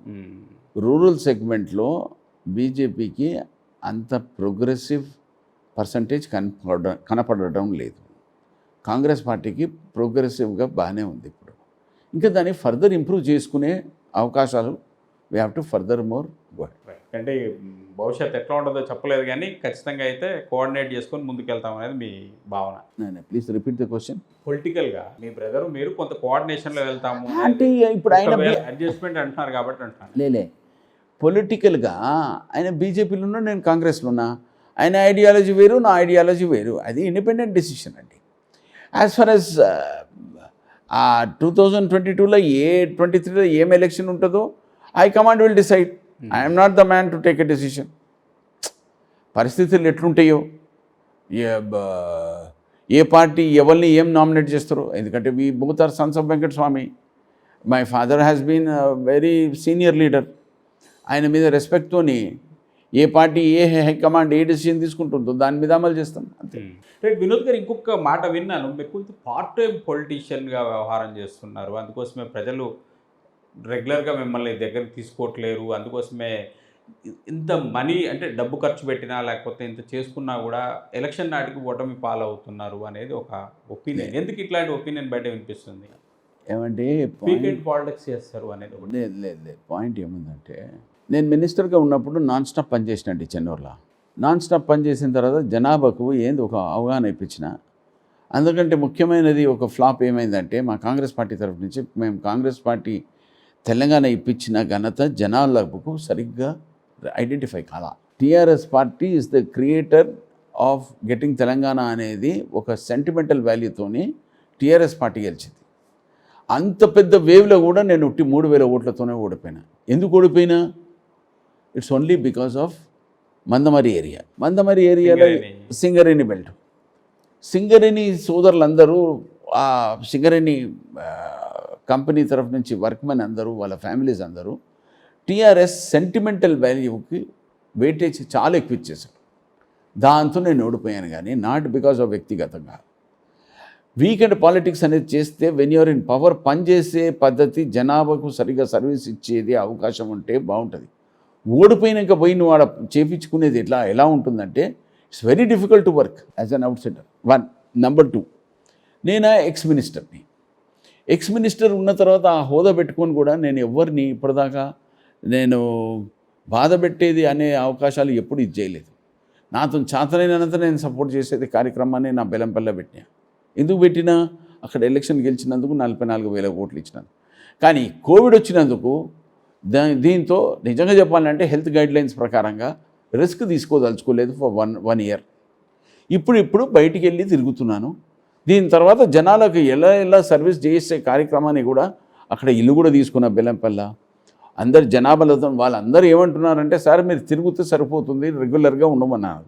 అసలు అమ్మా నేను చేసేది కార్యక్రమాన్ని పెట్టుకున్నా, కానీ ప్రస్తుతానికి ఇప్పుడున్న ఈ కోవిడ్ భయానికి కొంచెం ఇప్పుడు 3rd వేవ్ అనేది వచ్చిందంట, దాన్ని కూడా కొంచెం జర కాపాడుకుంటే దాంట్లోకి బయటపడంగానే concentration on the constituency will further increase and ఆటోమేటిక్గా జనాలకు ఒక భరోసా అనేది వస్తుంది.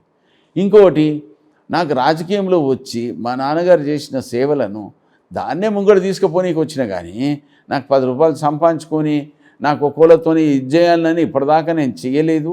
నా ఉన్న చరిత్రలో 20 ఏళ్ళ సంది ఇప్పటిదాకా ఎవరన్నా చెప్పమనండి, చెన్నూరులో అయినా కానీ బెల్లంపల్లి అయినా కానీ, I'm willing to make any kind of debate on this issue. బెల్లంపల్లిలో చాలామంది నాయకులు మీ దగ్గర డబ్బులు తీసుకొని కూడా మోసం చేశారు, చివరి నిమిషంలో హ్యాండ్ ఇచ్చారు అనేది కొంత ఉంది. కొంత వాళ్ళు చేసుంటే మీకు అంటే ఫలితం తారుమారు కాకుండా ఉండేది అనేది? అంటే మీరు గెలుస్తారన్న అంచనాలు అక్కడి వరకు తీసుకెళ్ళి, ఇట్లా నాయకుల వల్ల కొంత దెబ్బతిన్నారనేది. ఇప్పుడు అంటే రకరకాలుగా రూమర్స్ వస్తాయండి. ఇప్పుడు మా ఎలక్షన్ అయిపోయింది. దాదాపు 2.5 ఏళ్ళు అయింది. గతమే. ఇప్పుడు నేను ఎంత చేంజ్ చేసినా దాన్ని చేంజ్ చేయలేను. ఇప్పుడు ఏమున్నా ఎక్స్‌పీరియన్స్, కొంత రికలెక్ట్, కొంత పోస్ట్ మార్టం ఇవన్నీ ఉంటాయి కదా! రాజకీయం మనుషుల నేచర్ కూడా మీకు అర్థమైపోద్ది. రాజకీయం అంటేనే it has got good points and difficult points. రెండిటిని నువ్వు గిట్ట విన్ అండ్ లాస్ని గిట్ట సరిగ్గా రెండు పేమెంట్ చేసుకుంటే నీకు ఇటువంటి భారం ఉండదు. లేదా ఓడిపోయినా అని బాధపడుకుంటా నువ్వు గిట్ట మనస్తాప గురువైనవనుకో, నీకు ఫ్యూచర్ అనేది పాలిటిక్స్లో చాలా భయంకరంగా ఉంటుంది. అసలు చేయలేవు. నువ్వు మనస్తాప్తంగా డౌన్ అయిపోయినావంటే నువ్వు మాట్లాడలేనప్పుడు ఆటోమేటిక్గా నువ్వు డౌన్ అయిపోతావు. It's human nature. So you have to be very careful. ఒకటి ఏంటంటే జనాభాతో నువ్వు మాట్లాడే పద్ధతిని కింద నువ్వు ఎంత ఇంప్రూవ్ చేసినా తక్కువనే. మీరు 2004లో మొదటిసారి గెలవగానే మినిస్టర్ అయ్యారు. రాజశేఖర రెడ్డి గారితో ఎట్లా ఉండే మీకు ఆ రిలేషన్? కానీ చాలా వెంకటస్వామి గారికి రాజశేఖర రెడ్డి గారికి కొంత గ్యాప్ ఉండేది. కొంత కాంట్రవర్సీస్ కానీ, అసమ్మతి కానీ, ఈయన కొన్ని విమర్శించడం ఇవన్నీ ఉండేవి. అంటే అప్పట్లో కొంత ఆయనని ఇది చేయడం కోసమే మీకు మినిస్ట్రీ తీసుకున్నారని రకరకాల కామెంట్స్ ఉండేవి. వాస్తవంగా నాకు it's one of the most surprising news. అసలు రాదని ఎక్స్పెక్ట్ చేయలేదు ఎవరు కూడా. ఫస్ట్ టైం ఎమ్మెల్యే ఎందుకు వస్తుందండి, ఎందుకు ఆశ పెట్టుకుందాం, ఎమ్మెల్యే అయినమే చాలు అని అది ఒక ఆశతో ఉన్నాను. సడన్గా రాత్రి 2 గంటలకు ఫోన్ వచ్చింది, బాబు పొద్దున 10:30కు మీరు రాష్ట్రపతి భవన్ రావాలి, రాజ్భవన్కి వచ్చి స్వేరింగ్ ఇన్ ఉంది, మీరు వచ్చేయండి అని. ముందు నైట్ చెప్పలేదా? అదే నీకు May 22nd, 2004 ఇది ఉండే. May 21st night, 22nd early morning 2 AM 2 AM phone వచ్చింది. ఎవరు చేశారు? శర్మ గారు. ఓకే. ఎవరు? సీఎం గారి అసిస్టెంట్ ఉండే శర్మ అని, సన్నటైన. సన్నగా ఉంటాడు. అది నేను, బాబు సార్ మీ పేరు క్లియర్ అయింది, మీరు పొద్దున. నేను అసలు ఇక నిద్రపట్టలేదు దాని తర్వాత. ముందేమన్నా మీకు ఇంటి ఇచ్చారా? ఓన్లీ 3 hours 6 hours అండి. అంటే మీకు ప్లేస్ ఉండే అవకాశం ఉంది, రెడీగా ఉండమని అట్లా నథింగ్. నేను అసలు నాకు ఐడియా కూడా లేదు. దాని తర్వాత తెలిసింది ఏంటంటే, అది తీసుకున్నాక మా నాన్నగారు వాజ్ వెరీ అన్హ్యాపీ అండ్ ఢిల్లీలో ఉన్నారు. నేను ఇక్కడ స్వేరింగ్ ఇన్ కాగానే రాజశేఖర రెడ్డి గారికి థ్యాంక్ యూ సార్ అని చెప్పిన. నాన్నగారు కొంచెం అప్సెట్ ఉంటుంది, నాన్నగారి దగ్గరికి వెళ్తున్నాను సార్ అంటే, పో నాన్నగారు ఎలా ఉన్నారు అంటే నేను వెళ్ళిపోయాను. నెక్స్ట్ డే చెప్పలేదా వెంకటస్వామి గారికి మీకు కాల్ వచ్చి రావడం? చెప్పిన పొద్దున 6:37కే చెప్పేసిన, డాడీ ఇట్లా కాల్ వచ్చింది నేను పోతున్నా అని చెప్పే పోయినా. ఆయన చెప్పంది పోతున్నా, అది చెప్పి పోయినా. జా ముబారక్ అని ఒక హిందీలో డైలాగ్ కొట్టేసాడు. అంటే మేము ఎక్కువ హిందీలోనే మాట్లాడలేదు, ఒక అలవాటు అయిపోయింది మాకు పుట్టినప్పటి సంది. ఎందుకంటే ఫలక్నామా టైప్ ఉండే కదా, జాओ బాబా జాओ తుమ్కు కిస్మత్ బదల్ గయి తుమారి జాओ అన్నాడు. అట్లయింది మాట. కానీ తర్వాత తెలిసింది ఏంటంటే, నాన్నగారిని ఇది చేసి జనార్దన్ రెడ్డి గారిని చేయనీకే నన్ను మేడం రాజలక్ష్మి గారికి చేశారని. కానీ నాకు ఈ ఫస్ట్ టైం మినిస్ట్రీ హ్యాండిల్ చేయాలంటే చాలా నర్వస్గా ఉన్నాను. I knew nothing about it, A B C D తెలియదు.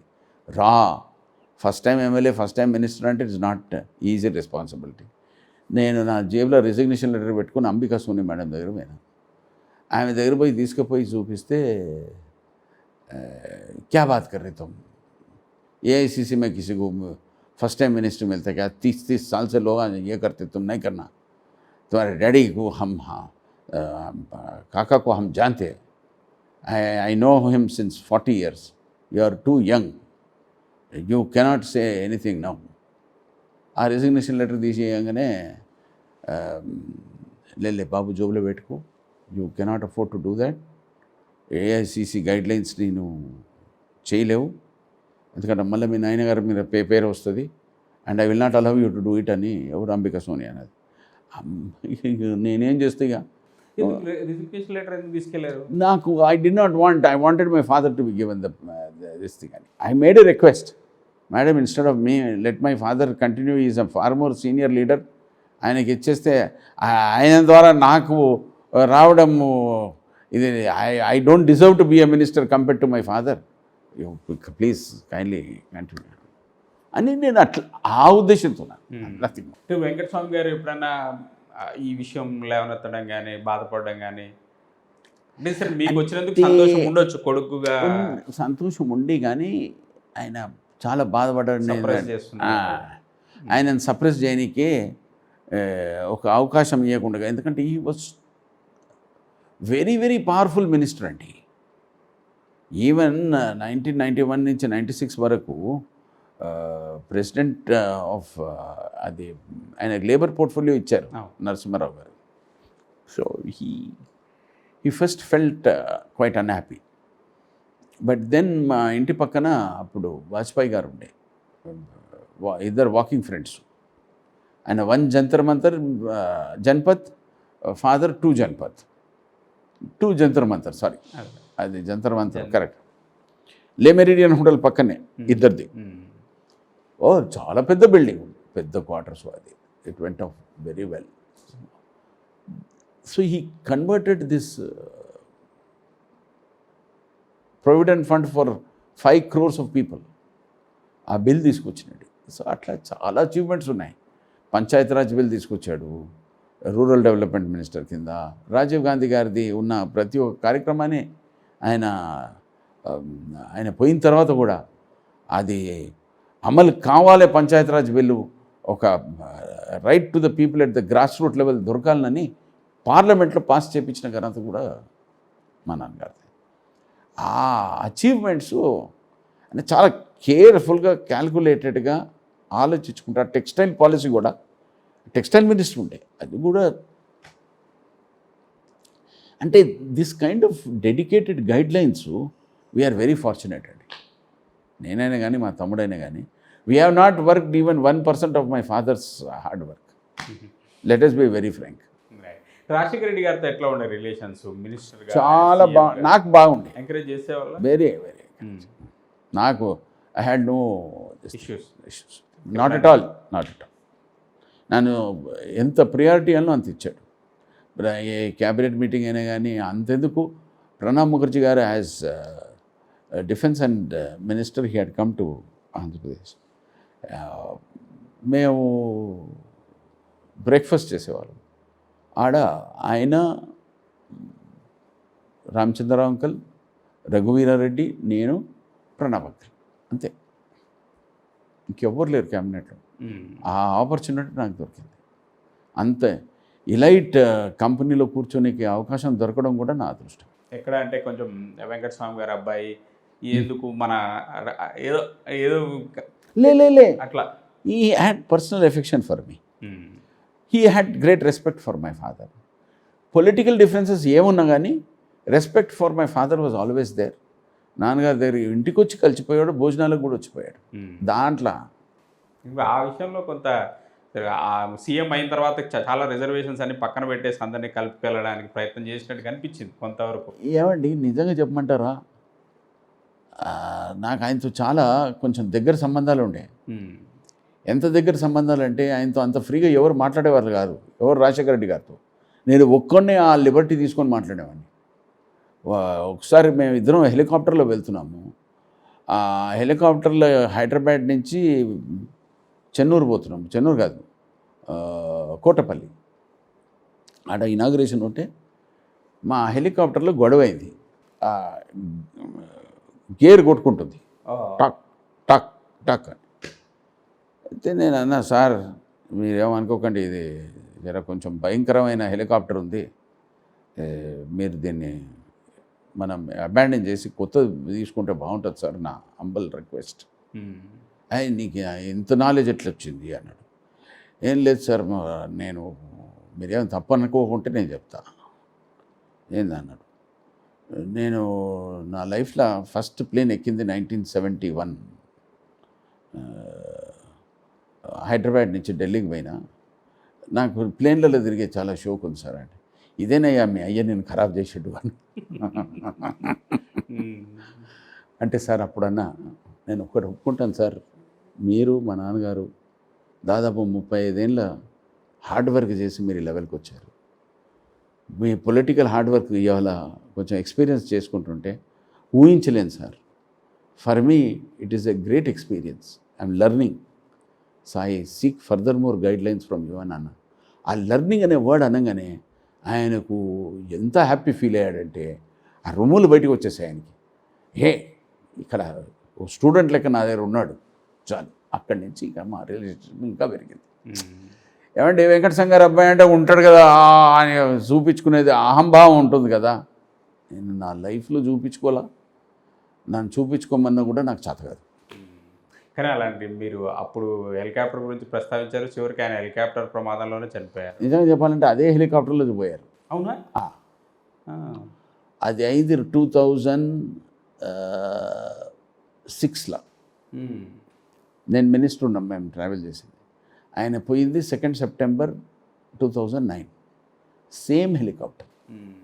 దాని తర్వాత కేర్ తీసుకున్నట్లేరేమో. నేను చెప్పినా కూడా అది ఎందుకు పోయింది కూడా నాకు ఊహించగలుగుతా. దానికి ఆయన క్లౌడ్ మీద పోయిన తర్వాత దానికి సిస్టమ్ లేదు, ఎదురుగా ఏం కనిపిస్తుందో లేదు, తెల్ల మంచు ఉండే, క్యాప్టెన్ కనిపించాల, పోయి గుద్దేశాం, అంతే సంగతి. అంటే మీరు ఈ ఫ్రీక్వెంట్గా జర్నీ చేయడం వల్ల దాన్ని పట్టేశారా, లేకపోతే ఏమైనా కొంత చదువుకోవడం అట్లాంటిది ఏమైనా ఉందా ఈ హెలికాప్టర్లు విమానాలు? అంటే ఇప్పుడు మీరు ఎప్పుడు ఒకటి గుర్తుపెట్టుకోండి, engine sound is very important in any aircraft. కొంచెం డిఫరెన్స్ వచ్చిందంటే తెలిసిపోతుంది. నాకు పెద్ద ఎక్స్పీరియన్స్ అయిందనుకో, నేను మినిస్టర్గా ఉన్నప్పుడు నేను గొల్ల సూర్యారావు గారు ఇంకా గీతారెడ్డి గారు మేము ముగ్గురము ఒక SC/ST కమిషన్ మీటింగ్ కోసం ఢిల్లీలో మాకు ఇన్విటేషన్ వచ్చింది. పోతుంటే బేగంపేట ఎయిర్పోర్ట్కి వెళ్ళి ప్లేన్ టేక్ ఆఫ్ అయింది, ఎయిర్బస్ A320. ఇక్కడి నుంచి మా అంటే సనత్ నగర్ వరకు పోగానే right side engine bird hit అయింది. బర్డ్ హిట్ కాగానే నేను అన్నాను we're going back to the airport అన్న. నమ్మల, వాబుల్ అవుతుంది ప్లేన్, సింగిల్ ఇంజన్ మీద ఇదవుతుంది. టర్న్ అయ్యి ల్యాండ్ అయ్యే వరకు ప్రాణంలో ప్రాణం లేదు, లోపలంతా షేక్ అయిపోతుంది. అలా కాదు, ప్రాబ్లం ఏంటంటే ప్రతి 2 ఇంజన్స్ ఉంటాయి. ఒక ఇంజన్ ఫ్లాప్ అయిందంటే దాంట్లో పెట్రోల్ నిండు ఉంటుంది, ఇక్కడ లెఫ్ట్ సైడ్ ఇంజన్ ఉంటుంది కదా, లోడ్ దీని మీద ఎక్కువ పడి ల్యాండింగ్ గేర్ మీద ఏమైనా ఎఫెక్ట్ అయిందనుకో, so we're hats off to the captain, he handled it well, సేఫ్గా. మీరు చెప్పినప్పుడే రాజశేఖర రెడ్డి గారు హెలికాప్టర్ గురించి కొంత కొత్త హెలికాప్టర్ తీసుకోవడము, లేకపోతే దాన్ని కేర్ఫుల్గా జాగ్రత్త నేను చెప్పాను, ఉండేదేమో. నేను అదే ఫ్లైట్ ఆ గేరు ఇది కొట్టుకోవడం మీరు గమనించారా? అది గేర్ అంటే ఇప్పుడు ఇట్లా తిరుగుతుంది కదా. అవును అవును. ఆ హెలికాప్టర్లో కొన్ని గేర్స్ ఉంటాయి, కట్ అని వచ్చింది సౌండ్, దాని తర్వాత ఆగిపోయింది అనుకో. But it was an old helicopter. నేను బెల్ హెలికాప్టర్ అనేది అప్పుడు జయలలిత మేడం దగ్గర ఉండే, నేను అది తీసుకుంటే బాగుండేది సార్. ఇది చేత కట్టరు కదా? ఇది I don't know what it was, it was old type helicopter. But I was not very happy. I made a request, sir why maintain this. ఇప్పుడు 2006ది 2009లో అదే సేమ్ థింగ్. మొండిగా ఉంటారు కదా, ఇట్లాంటివి పట్టించుకోరు, కొంత కేర్ఫుల్ ఉంటే ఇంత పెద్ద ఘోరం జరిగేది కాదయ్యా. ఇప్పుడు మాట నువ్వు ఇన్ని రాజకీయ పరిస్థితులు ఏడిగిపోతుండేను, కరెక్టా? రాజశేఖర రెడ్డి గారు ఉంటే అన్నప్పుడు ఇంకా దానికి చాలా చాలా చాలా తెలంగాణ కానించి అన్నీ వచ్చేస్తాయి కదా పాలిటిక్స్లో. సరే రైట్ వినోద్ గారు, ఇంకొక అంశము, మీ ఫాదరు చివరి దశలో అంటే అంత కాంగ్రెస్ పర్సనాలిటీ, అంత పెద్ద కాంగ్రెస్ పర్సనాలిటీ, అధిష్టానానికి మంచి లాయల్టీగా ఉండేవాడు, చివరి నిమిషంలో ఎందుకు సోనియా గాంధీ గారి మీద విమర్శలు చేయడం? ఆయన ప్రెస్ మీట్లకు నేను కూడా చివరిలో అనేక సార్లు వెళ్ళాను, కొన్ని డైరెక్ట్ అధిష్టానం మీద విమర్శలు చేసిన పరిస్థితి. అంటే హీ ఫెల్ట్ వెరీ బ్యాడ్. ఆయన ఇందిరాగాంధీ గారికి చేసిన సపోర్టు, ఇందిరాగాంధీ గారికి లాయల్టీ చూపించింది. ఇందిరాగాంధీ గారికి 24 అక్బర్ రోడ్డు మా ఇల్లు ఇచ్చిన తర్వాత కూడా ఇది చేసి, రాజీవ్ గాంధీ గారితో పాటు ప్రతి లెవెల్లో ప్రతి జాగల కాంగ్రెస్ పార్టీ ఫ్యామిలీకి డెడికేట్ అయ్యి, ప్రెసిడెంట్షిప్ వచ్చినప్పుడు చాలామంది రికమెండ్ చేశారు, ఆమె ఎవరో కొంతమంది మిస్గైడ్ చేశారు. అందుకోసం ఆయనకు ఆ మిస్గైడ్ చేసినందుకు, నేను ఇంత సేవ చేసిన తర్వాత నన్ను రికమెండ్ చేసిన శరద్ పవార్, అటల్ బిహారీ వాజ్పేయి మాటలను కూడా ఈమె ఇగ్నోర్ చేసిందని బాధపడ్డాడు. అది ఆ సీనియర్ నాయకులు ఇంతమంది చేసిన తర్వాత కూడా ఆయన ప్రెసిడెంట్షిప్ కింద రానియకుండగా చేసినందుకు ప్రతిభా పాటలకి ఇచ్చారు. సో చాలా బాధపడ్డాడు దాంతో. ఈ సౌత్ అట్లాంటివి ఏమన్నా, సౌత్ నార్త్ ఇట్లాంటివి ఏమన్నా ఉండనండి? అట్లాంటి ఆలోచన ఏమైనా ఉండనా సోనియా గాంధీ మైండ్లో కానీ, కాంగ్రెస్ అధిష్టానంలో కానీ అట్లాంటి కొంచెం ఐడియా దాన్ని నేను చెప్తున్నాను కదండి, దట్ అంత హై లెవెల్ పాలిటిక్స్ అనేది నా this is my information which I have. ఇక ఇంకోటి ఏంటంటే కొంతమంది ఈయన అప్పుడు ఆంధ్రప్రదేశ్ మన ఉండే కదా ఆంధ్రప్రదేశ్, ఇక్కడ తరపు నుంచి రాజశేఖర్ రెడ్డి గారు కూడా కొంతమంది రికమెండ్ చేసేది అవసరం ఉండే స్టేట్ గవర్నమెంట్ కూడా. అప్పుడు రికమెండ్ కొంతమంది చేయనీయలే రాయలసీమలో. That also got affected to father actually. అంటే అనకూడదు కానీ Pratibha Patil most inactive president. It was a dummy president. అవును, సరే వాడు ఏం ఫీల్ అయితే ఫీల్ అవ్వచ్చు కానీ నిజంగా కూడా చాలా ఇన్యాక్టివ్. ఆమెను ఇప్పుడు కూడా ఎవరు గుర్తు చేసుకోలేని పరిస్థితి. వన్స్ ప్రణబ్ వచ్చిన తర్వాత పరిస్థితి అంతా మారిపోయింది మళ్ళీ. That's how it was. Leave it now, you can't get the past back. Right right. ఎట్లా నాన్నగారితో మీ అనుబంధం మొదటి నుంచి పాలిటిక్స్లో, వారు పాలిటిక్స్లో మీరు చదువు అయిపోయిన దగ్గర నుంచి వారితో పాటు అంటే నాకు ఫస్ట్ పాలిటిక్స్లో అనేది ఎంకరేజ్ చేశారండి అసలు మిమ్మల్ని? చెప్తా. 69 పాలిటిక్స్లో ఆయన తెలంగాణ యాజిటేషన్ అవి ఇవి చేసేవాడు. మేము చిక్కడపల్లి స్మాల్ ఇంట్లో ఉండేవాళ్ళం ఆ టైంలో. అప్పుడు కొంచెం పాలిటిక్స్ అనేది ఇక ఉంటుంది కదా, the desire that you should become big and all that అనేది అట్లా అయింది. అయిన తర్వాత ఇక బిజినెస్ స్టార్ట్ చేసిన, బిజినెస్లో కొంచెం ఇదైంది. దాని తర్వాత I started my life. Father election కొట్లాడు 89లో స్టార్ట్ అయింది నాకు. 89లో కొంచెం తిరగడం అలవాటు అయిపోయింది. సో పాలిటిక్స్లో కొంచెం కాన్స్టిట్యున్సీలో తిరగడం, జనాభాతో మాట్లాడడం, జనాల ఆలోచన చూడడం, దెన్ ఆటోమేటిక్గా ఇంట్రెస్ట్ పెరిగింది. అలా ఆయన ఎంకరేజ్మెంట్ లేకపోతే నేను ఎమ్మెల్యే కావడేంది, మినిస్టర్ కావడలేదు, no chance. It was all his guide lines and this thing. ఒకటే చెప్పేవారు ఏంటంటే, అందరితో ప్రేమతో మాట్లాడు, ఎవరిని హర్ట్ చేయకు. That is the ultimate thing which you can. So చేతనైంది హెల్ప్ చేయి, చేత కాకుంటే నో అనే మాట కూడా ఎస్తో అన్నట్టు చెప్పు అనేవాడు. ఇప్పుడు పెద్దపల్లిలో మీరు అసిస్ట్ చేసేవాళ్ళ క్యాంపెయిన్లో కానీ, లేకపోతే గోదావరి కానీ రామగుండం, చెన్నూరు అప్పుడు తిరిగేవాడిని రెగ్యులర్గా. అంటే కాకా లాంటి లీడరు మధ్యలో కల్పనాదేవి, ఆమె చేతిలో ఓడిపోయినట్టున్నారు కదా, అది కూడా ఒక పెద్ద కల్పన కాదు, ఎస్తో వస్తుంది ఆ పేరు, గుర్తొస్తుంది. సుగుణాదేవి సంథింగ్, సుగుణ కుమారి. ఆమె షీ కంటెస్టెడ్ ఫ్రమ్ పెద్దపల్లి. పెద్ద ఇదేం క్యాండిడేట్ కాదు, అయినా కూడా ఓటమి. ఏంటి అప్పుడు రీజన్? అంటే పార్టీ వేవా లేకపోతే కాంగ్రెస్కి ఏమన్నా? అంటే కొంతమంది have work with in the Congress party against my father. Okay. That ఆ టైంలో నాకు ఎక్స్పీరియన్స్ లేదంత.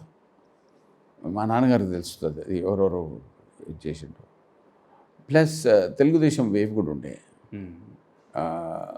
కొంచెం కాస్టిజం కూడా ప్లేడ్ ఎ రోల్.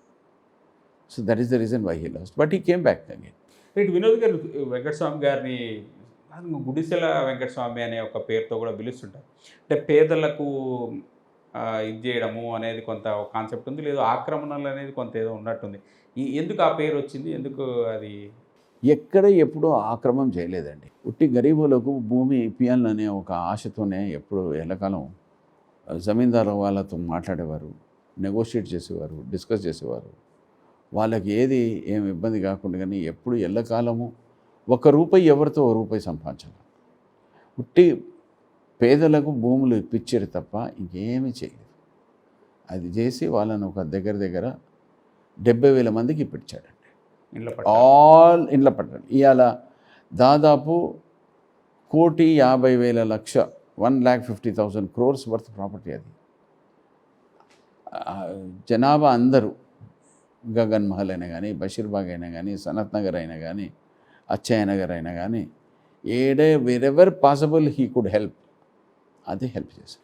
గుర్తు చేసుకుంటారా ఎప్పుడైనా మీరు ఇట్లా ఏరియాలు పోయినప్పుడు ఎక్కడ గుర్తు చేస్తారు, మేము పోయినప్పుడు. రైట్. ఇంకొక మాట కూడా వినేవాడిని నేను, వెంకటస్వామి గారికి చాలా పెద్ద ఎత్తున ఆస్తులు ఉండేవి, ఆయన భూముల్లోంచి ట్రైన్ వెళ్ళడానికి ఒక 4-5 నిమిషాలు 10 నిమిషాలు పడుతుంది అని నేను వినేవాడిని. అసలు ఎంతవరకు నిజం ఏంటనే నాకు తెలియదు. ఆనెస్ట్గా చెప్తున్నా, ఇట్స్ అన్కాల్డ్ రూమర్. మాకు అసొంటి ఆస్తులు బీస్తులు అవన్నీ ఎవరితోని మేము 10 రూపాయలు ఇది చేయలేదు. నేను స్టార్ట్ చేసింది నా బిజినెస్ ఫస్ట్ సిగరెట్ కంపెనీగా పోయి విఎస్టీలో వర్కర్ లెక్క పనిచేసిన. నేను 1975లో పనిచేసిన ఫర్ 1 month. ట్రైనింగ్ తీసుకొని అక్కడి నుంచి 76లో ఫ్యాక్టరీ స్టార్ట్ చేసేసి అప్పటి నుంచి మేము ఒక బిజినెస్ లైన్లో పడ్డాము. దేవుని దయ వల్ల మేము సక్సెస్ కూడా అయినాము. ఆడికెళ్ళి మా తమ్ముడు ఈ 1984లో మేము విశాఖ ఇండస్ట్రీస్ కలిసి స్టార్ట్ చేసినాము. అట్లా మేము బిజినెస్ చేసుకుంటూ ఇచ్చేసినాం, కానీ పాలిటిక్స్లో 10 రూపాయలు ఎప్పుడు సంపాదించాలి. మీ పర్సనల్ లైఫ్ గురించి కొంత నేను విన్నాను బయట, మీ సంబంధించి ఎందుకు అట్లాంటి ఇన్సిడెంట్స్ ఎట్లా అది ఎందుకైందో ఇయ్యాలదాకా నాకు తెలియదండి. It is very very very very very painful. ఎంత పెయిన్ఫుల్ అంటే వాస్తవంగా చెప్పాలంటే నేను ఇలా సర్వైవ్ కావడం కారణము పుట్టి మా నాన్నగారు ఇంకా లాంటి వెంకటేశ్వర. 90 March 31st మా అబ్బాయిని తీసుకొని వెళ్ళిపోయారండి. నిజంగా చెప్పాలంటే ఇయ్యాలటి వరకు 1% డెవలప్మెంట్ లేదు. 33 years అయిపోయింది. We don't know where he is, whether is alive or dead, not to be found till date. Case solve కాలేదు, రీజన్స్ నాట్ ఎస్టాబ్లిష్డ్. ఎందుకంటే నాకు ఎవరితో సంబంధాలు లేవు, బిజినెస్ డీల్స్, ఏ ప్రాపర్టీ డీలింగ్ లేదు, ఎవరిని ఓ రూపాయి ముంచలేదు. ఎందుకైందో నాకు అర్థం కాల. నా అబ్బాయిని సడన్గా తీసుకొని వెళ్ళిపోయారు. కిడ్నాప్ అంటారా లేకపోతే అది ఎవరో బ్లూ కార్లు వచ్చి తీసుకొని వెళ్ళిపోయారు, అంతే సంగతి తెలుసు, కానీ ఇంకేం తెలియదు. Blue Maruti car. ఇక దాని తర్వాత ఏమైందంటే I was mentally sick for about 1.5 years. ఆ ఏజ్ కొంచెం నా వెంబడి ఉన్నందుకు మా నాన్నగారు ఏమనుకున్నారంటే ఇంకా ఏమైనా చేస్తే ఏమైనా ఇదవుతుందని ఇక నన్ను కొంచెం వేరే లైన్లో డైవర్ట్ చేయాలని తీసుకుపోయి భూములు కొనుడు స్టార్ట్ చేసిన. మన శంకరపల్లి జనవాడలో అట్లా నేను భూములు కొన్నా. అట్లా అంటే వెంకటస్వామి గారు కేంద్ర మంత్రి, ఒక పెద్ద పొలిటీషియను, ఆయనకు సంబంధించిన గ్రాంట్స్ అన్ను ఇంత పెద్ద వ్యవస్థ ఏమాత్రం ఏంటంటే అసలు ఇది అన్యాయం కదా. ప్రతి లెవెల్ ఇన్వెస్టిగేషన్ అయిందండి, ఇంక్లూడింగ్ వీపీ సింగ్ ఉండే అప్పుడు ప్రైమ్ మినిస్టర్. సిబిఐ ఎంక్వైరీ కూడా పెట్టించారు. ఏమి 1 clue దొరకలేదు ఇప్పటివరకు.